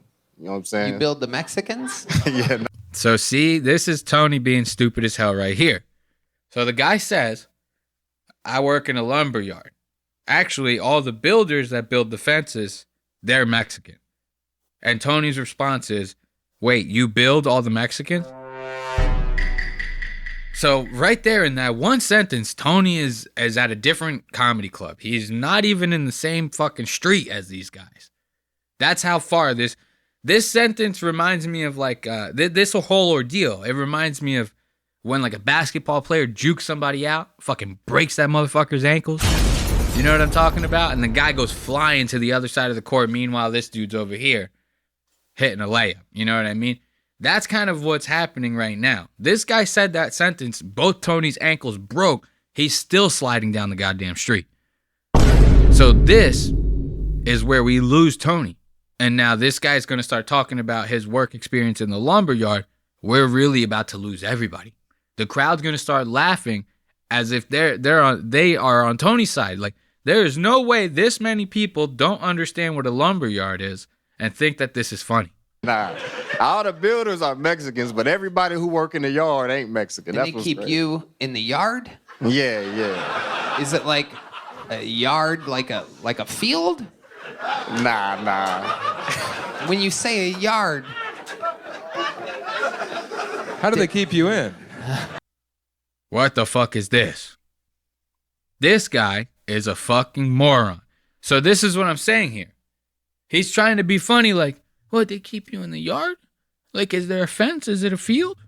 Like, what are you, like a dog or something? Is that what's happening here? And the audience is loving it. They're eating it up. There's no way that this many people can be this fucking stupid. Listen to this. Yard, like a field? Nah. When you say a yard, how do they keep you in? Yeah. They have a fence around the fencing. You have a fence around the fencing? See, so now these guys, they're trying to figure this whole thing out. They're fucking stumped. Now, obviously, this is all just a bit. Clearly, Tony's just doing a racist joke. I get it. I'm just making a joke about the whole situation. I just thought it was kind of funny to sit there and poke fun at these guys as if they're completely fucking stupid. I get it. They're sitting there trying to do like a whole Field of Dreams thing or some shit like that. It is what it is. But I'll tell you who actually might be fucking retarded. Y'all know this Cam Patterson? Y'all know this Cam Patterson guy on this Kill Tony? Right? He's like one of the ones making like the most money on the road right now.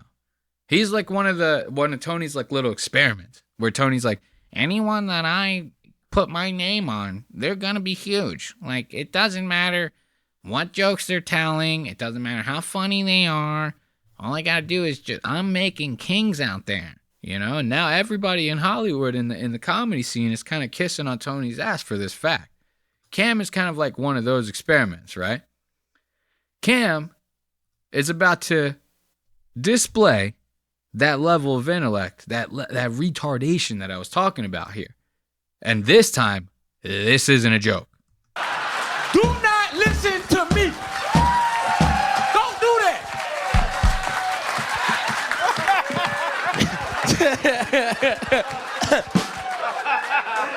Unless you a bitch with a fat ass, then suck my dick, please. What the fuck? I don't know about you. I think we got him. This guy is clearly a sexual predator, okay? Like, you don't just say no shit like that as a joke.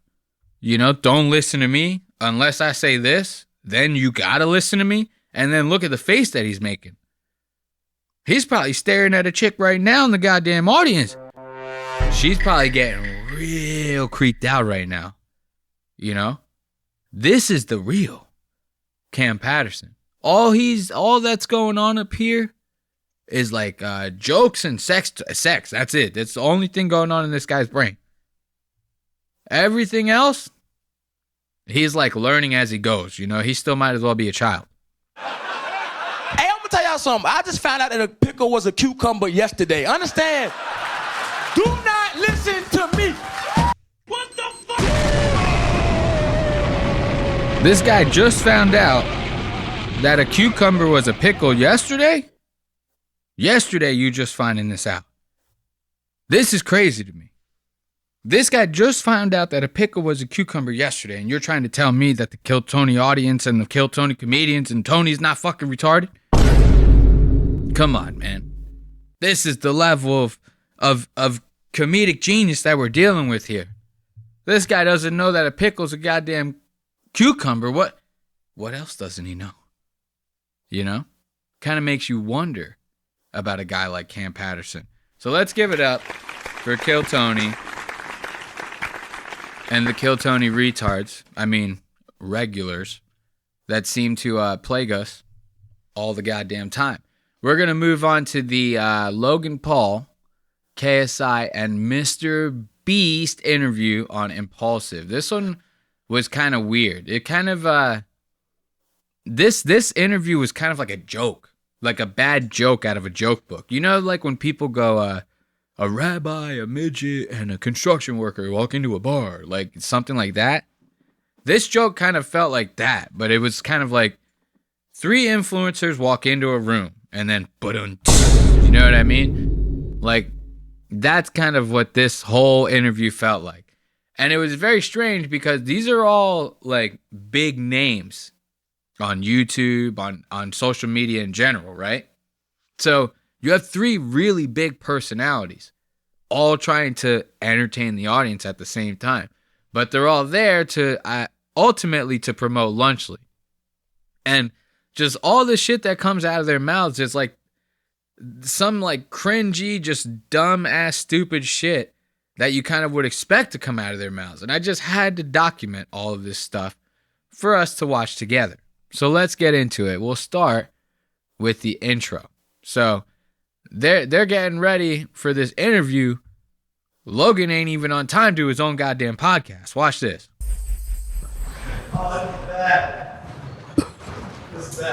Welcome, bro. Late to your own What are podcast. those pants? Sorry. What are you wearing? Shorts. I don't know, bro. Bro, what do you mean my stylist tells me what to wear? Oh, really? Wear it. Bro, that is classic shit right there. Let's go back. Right away, Mr. Beast is roasting this guy for his outfit, right? This shit is just classic.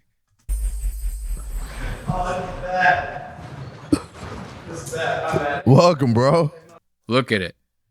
Bro, this guy is wearing a full denim outfit, denim jacket, denim shorts, white socks, white and black Adidas, right? That's bad enough. But this whole denim outfit is like designed how like 90s rappers used to wear it back in the day.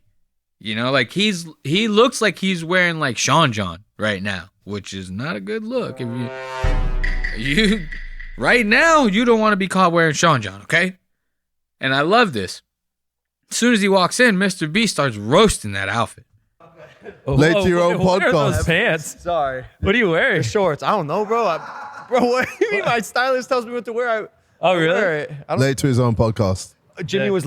Look at that. Late to his own podcast, and he can't even fucking dress himself. This is crazy. How old is Logan Paul? He's got to be like 30, right? Like, you can't dress yourself. Your stylist tells you what to wear, and you wear it. This is the reason why all these Hollywood people look so fucking crazy all the time. Is because you hire a stylist to start like picking out your outfits and shit. They're going to want to seem like you're getting your money's worth because they don't want you to realize that you're paying for something really stupid and obnoxious that you don't need and stop booking them. You know what I mean? Or stop paying their salary. They want to make it seem like they're doing the most for you. So they're going to start pulling shit out of like anywhere that they possibly can just to give you something different. That's it. Doesn't mean that you look cool when you walk out the door. You get some person who's just picking out shit out of a closet just for the simple fact that nobody else in Hollywood is wearing it right now. And there's a reason why nobody's wearing it. It's because you look fucking stupid as shit. And Mr. Beast, he knows this. So he roasts the shit out of Logan, which I love. Now listen to this. They talk about the Lunchly launch. This shit is kind of funny. And I got video of the live. They start talking about how they did this live announcement to say to the world, hey man, we got Lunchly, this product, blah, blah, blah. We talked about Lunchly. You should know what it is by now. If you don't, look it up. Okay? So they start talking about that. When they did this announcement, all 3 of them went on Instagram Live. All 3 of their Instagram Lives were like completely pinged out. Like everything was pixelated as shit to the point to where like only thing you could tell was that someone was on screen. You couldn't even tell who it was. Okay? It was that bad. The audio got completely screwed up. These guys were running off of like cell phone hotspot, it seemed like. You know, completely bad internet connection for a live stream. And that's what they're about to start talking about here.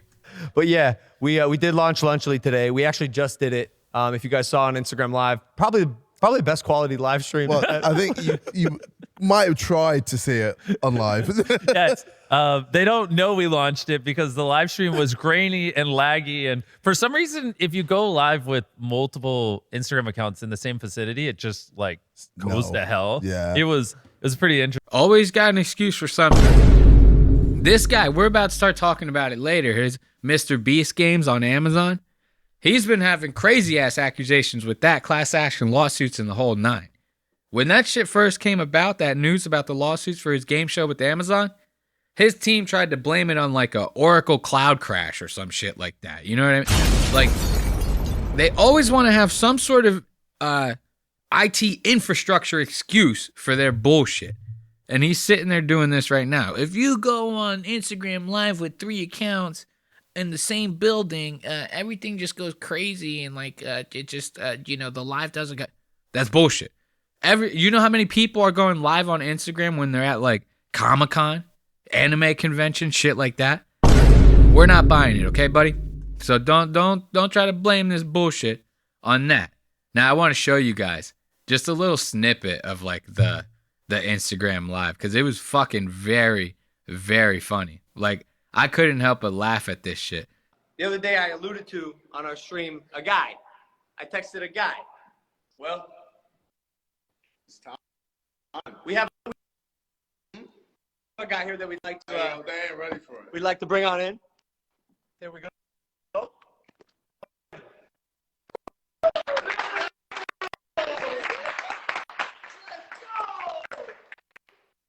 So moving on from their grainy ass live stream, they end up talking about the Beast Games thing. And you remember, like I was saying, Mr. Beast got a lot of accusations on this Beast Games shit. But here, they're talking about it like absolutely nothing's wrong. They're talking about it like this Amazon game show went off without a hitch. Listen to this shit. Too, bro. We've each come up on the internet, and I'm blessed to say we've had really successful careers. So to be able to just sit here and kind of like shoot the shit is kind of cool. I know you, Jimmy, just got done shooting your Amazon show. Oh my gosh, which yes. From what it sounds like is going to be the biggest game show in history ever. Yeah. Y'all broke how many Guinness World Records shooting it? We broke over 40 world records while filming Beast Games. It's my Amazon show dropping later this year. Yeah. Most contestants of any game show in history. Largest cash prize of any game show in history. Most cameras recording simultaneously of any production in history.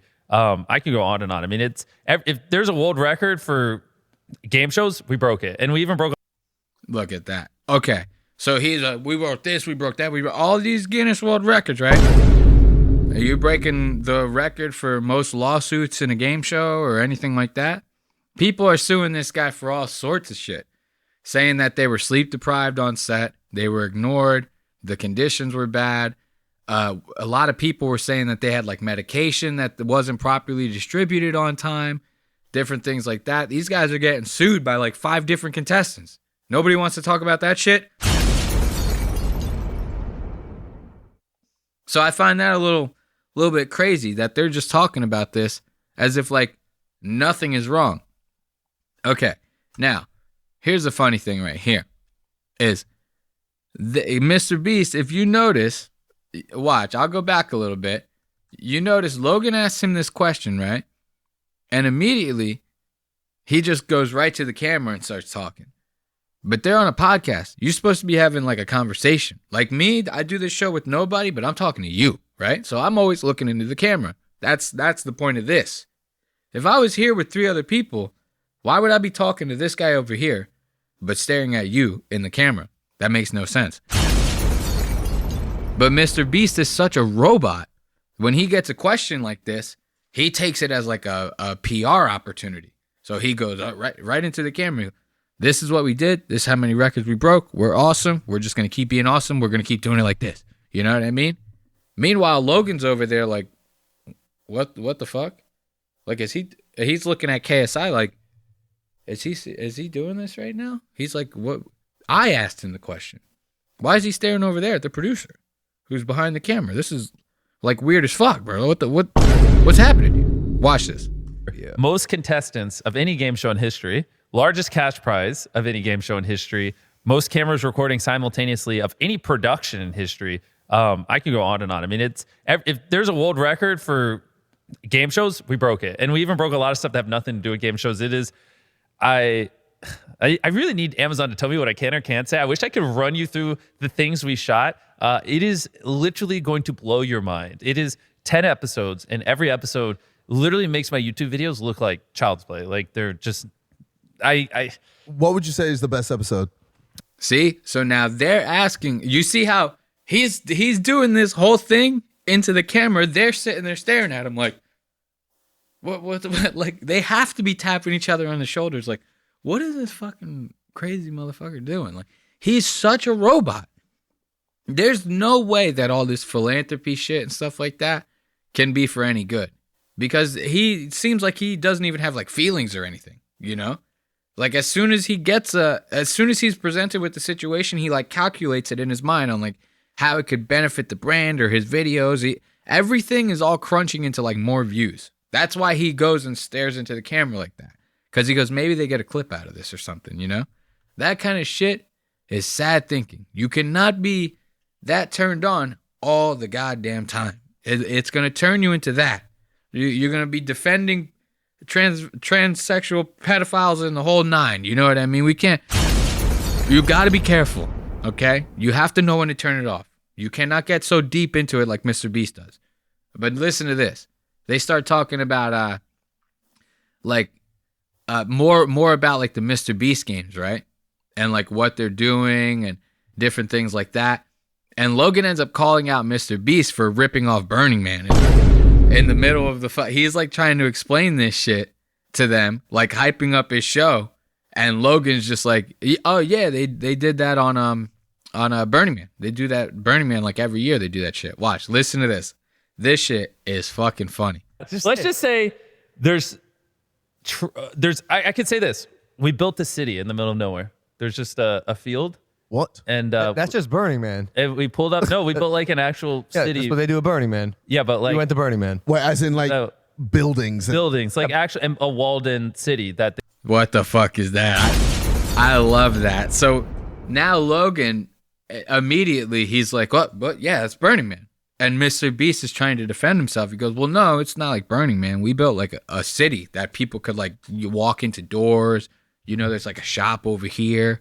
And Logan's like, yeah, they do that at Burning Man. And he's still trying to go. He goes, no, but it's not like Burning Man.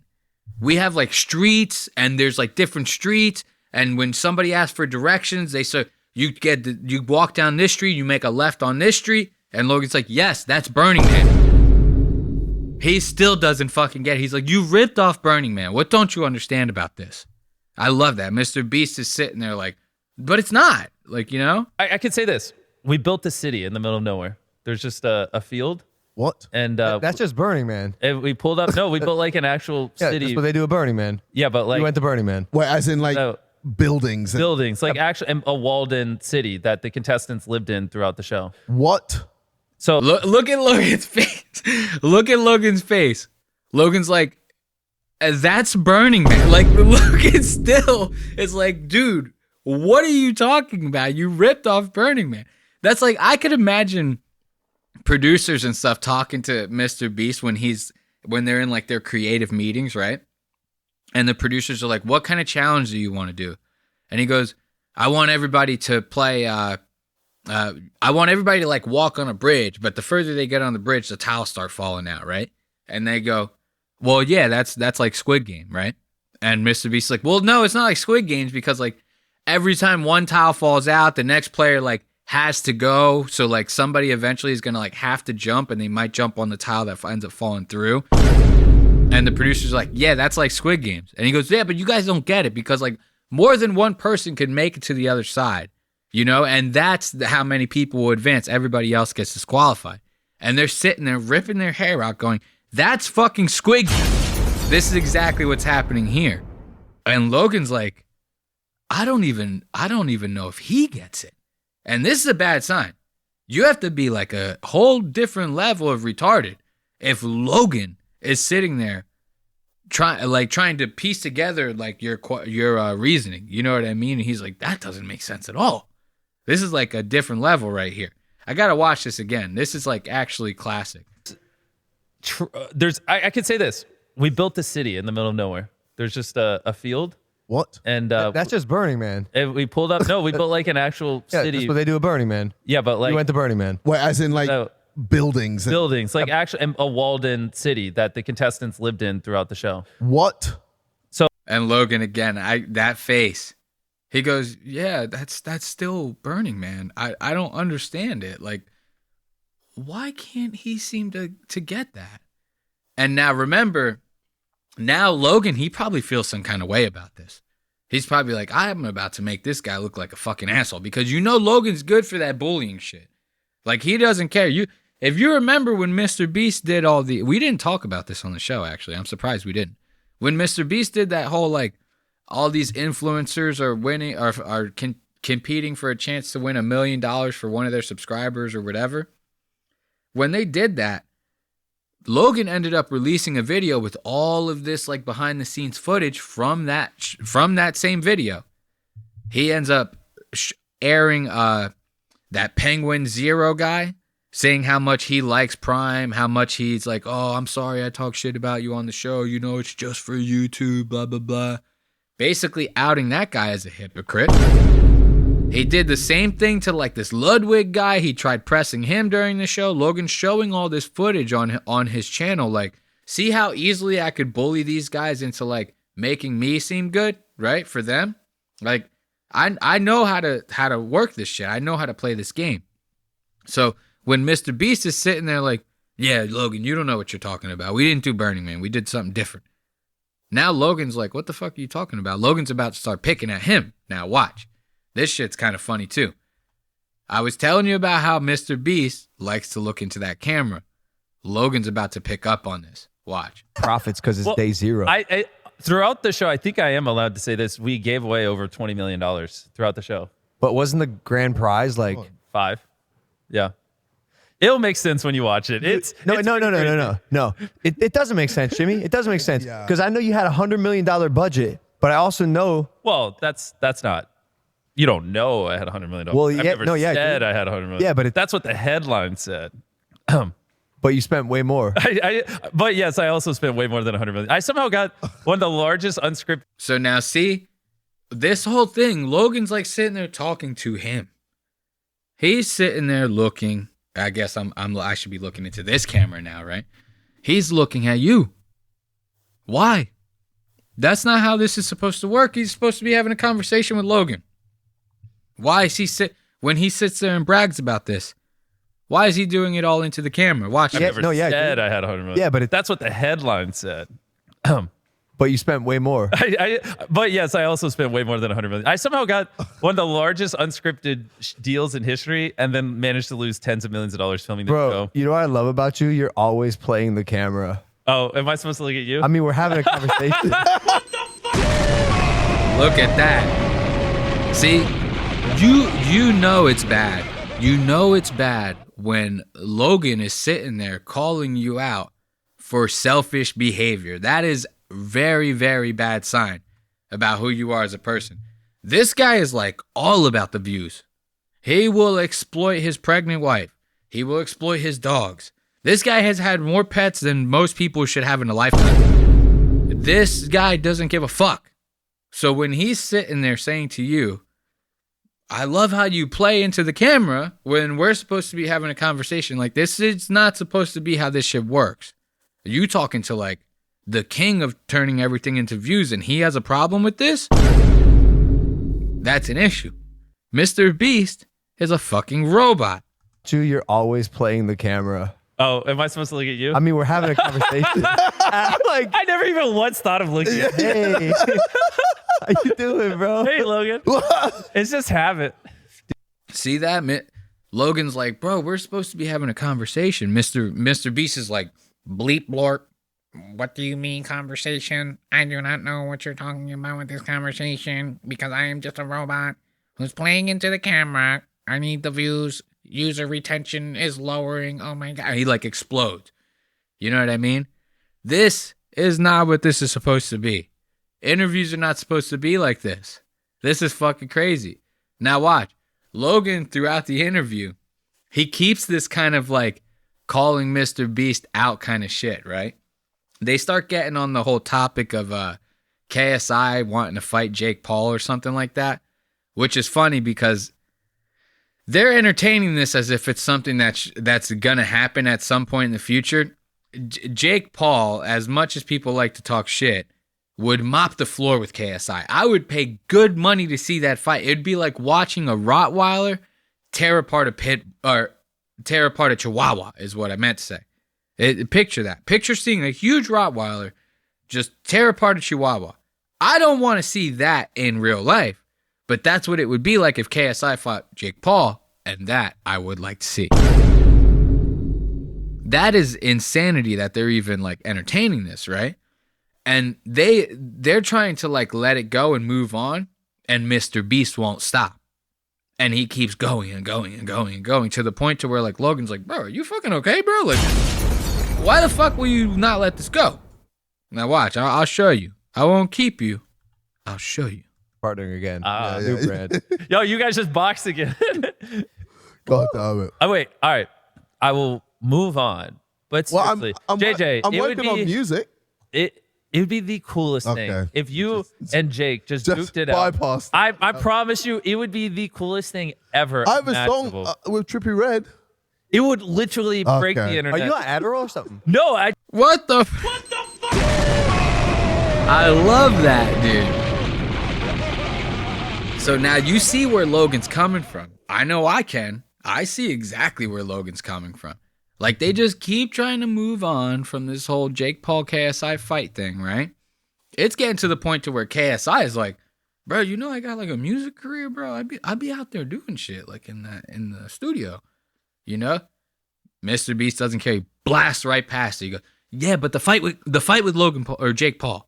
He goes, that'd be so epic to the point to where Logan Paul asks him if he's fucking high on Adderall. Mind you, this guy is like child entertainment YouTube star #1. Okay? So to even have somebody ask you something like this in public is a bad look. This shit is classic right here. Watch how he just steamrolls the shit out of KSI. KSI trying to brag about his music career.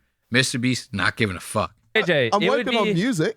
It would be the coolest thing if you and Jake just duked it out. Bypass. I promise. Look at KSI, bro.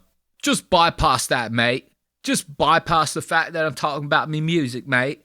It's no big deal, you know. I'm just sitting here trying to change the subject, trying to promote my businesses too. You know, it's not all about Logan and Mr. Beast. Why can't I get mine for once? Why can't we talk about my music career for once? You want to sit here and talk about a fight? Okay, mate. It would be the coolest thing ever. I have a song with Trippie Redd. I got a song with Trippie Redd, mate. Mr. Beast blows past that too. It would literally break the internet. Are you on Adderall or something? No, I just want to see it so bad. I love that. Are you on Adderall or something, bro? He's like, no, man. I'm just trying to see a fight, bro. Like, that's all it is. I'm just trying to see a goddamn fight. And this type of like dumb shit with Mr. Beast, this like childish stuff, because it's not like Mr. Beast didn't hear him. Whether he was on Adderall or not, he heard what KSI was saying. He just chose to ignore him because he thought that what he was saying would be more entertaining to the viewer. He thought that what he is saying is going to keep the audience retention at an all-time high. That's this bullshit with Mr. Beast. That's all he thinks about. That's his whole life. He just goes, how can we keep user retention high? You know? And when you're thinking like that, like I said 100 times already in this episode, you're basically just a robot. That's all this guy is. He's just a views robot. His whole life is going to be just YouTube, YouTube, YouTube.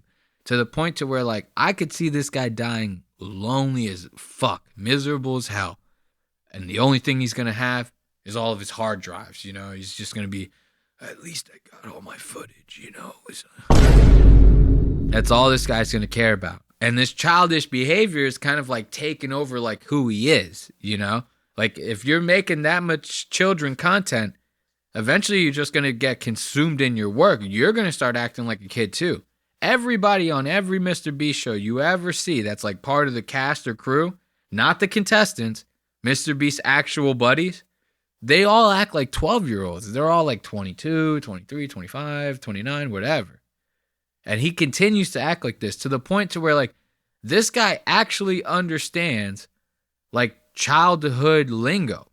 Like I did a whole episode on like the slang that kids are using nowadays. I couldn't understand half the shit. Mr. Beast understands it all, and it kind of makes him sound like he's having a stroke. This shit's crazy. Watch, listen to this. Everything by Aura. It totally is, dude. TikTok's ruined my life.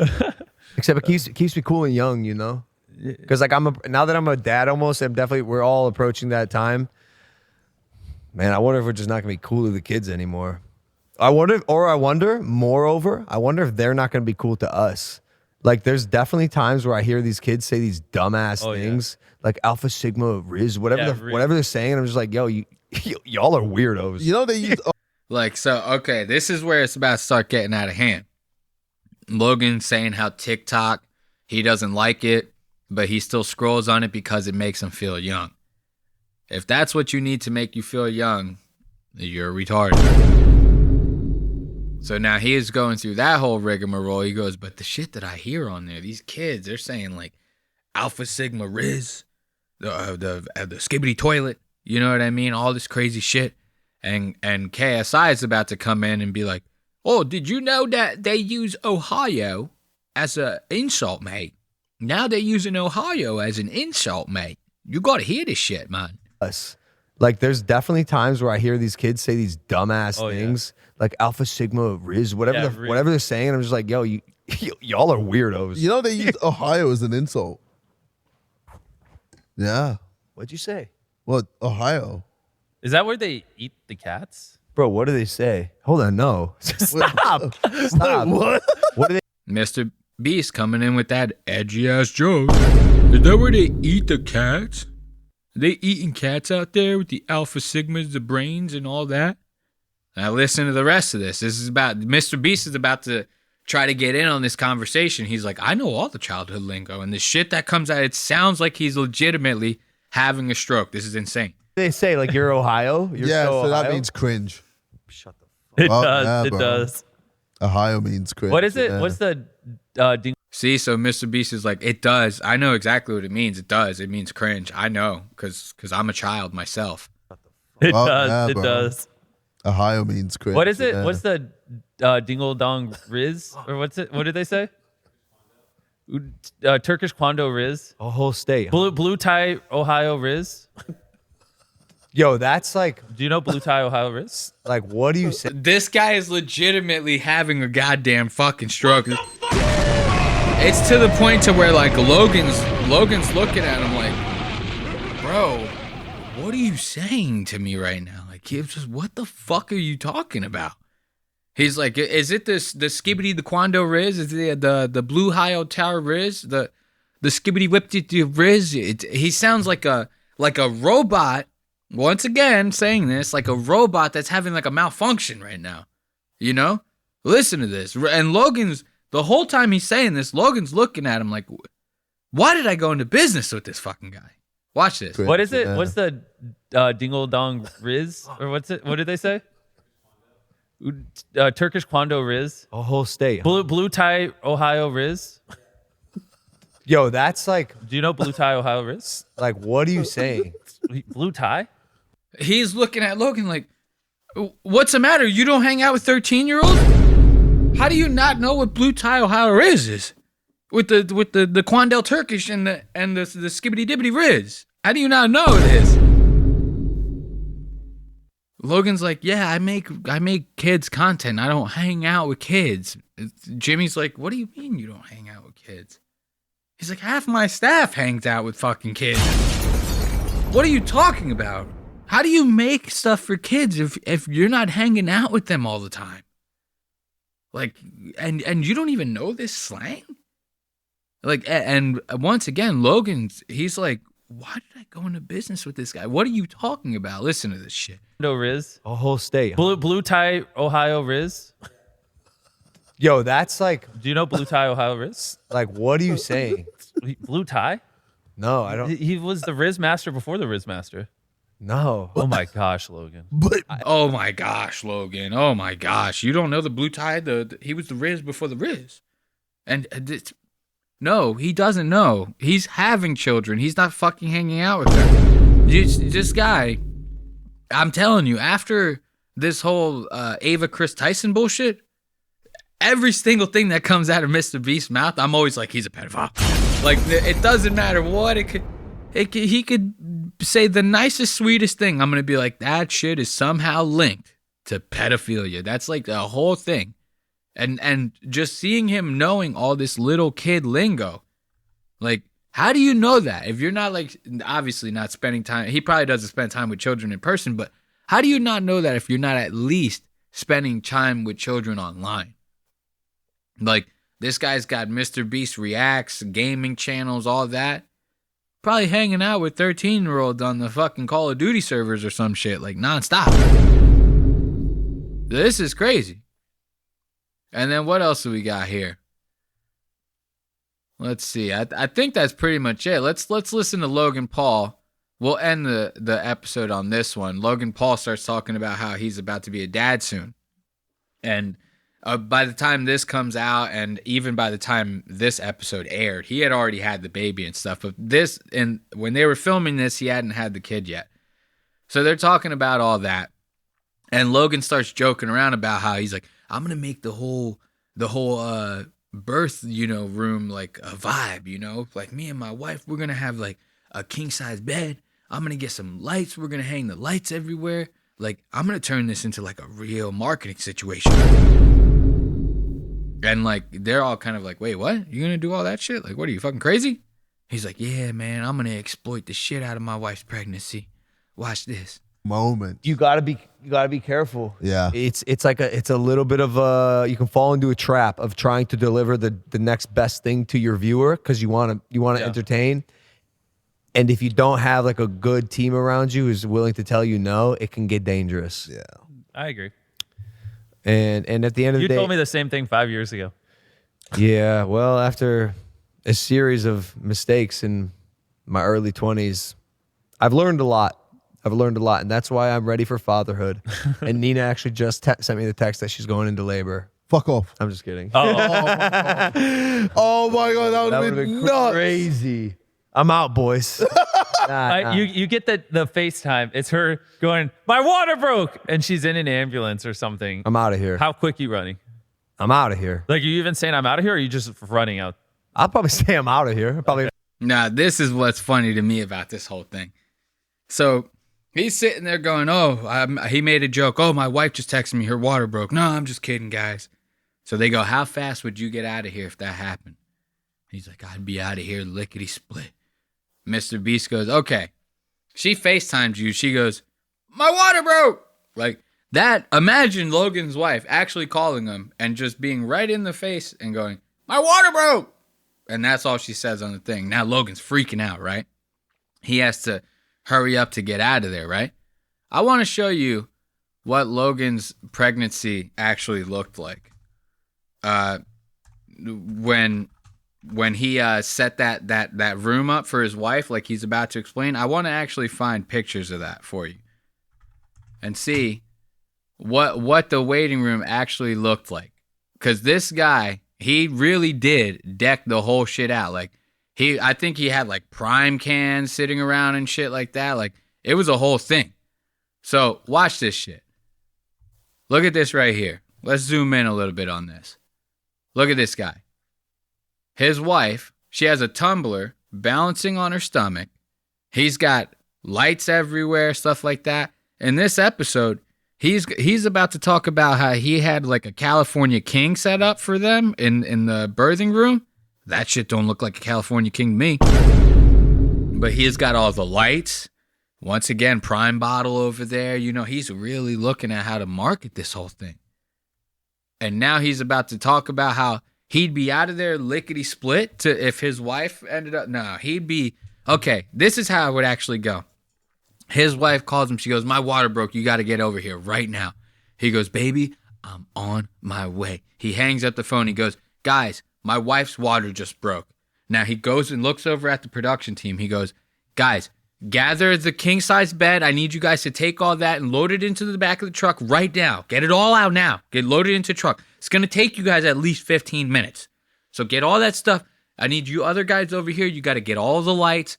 Hey, you, go get the forklift. We're going to bring 3 pallets of Prime over to the hospital. We're going to use it as an opportunity to give them all out to all the patients, stuff like that.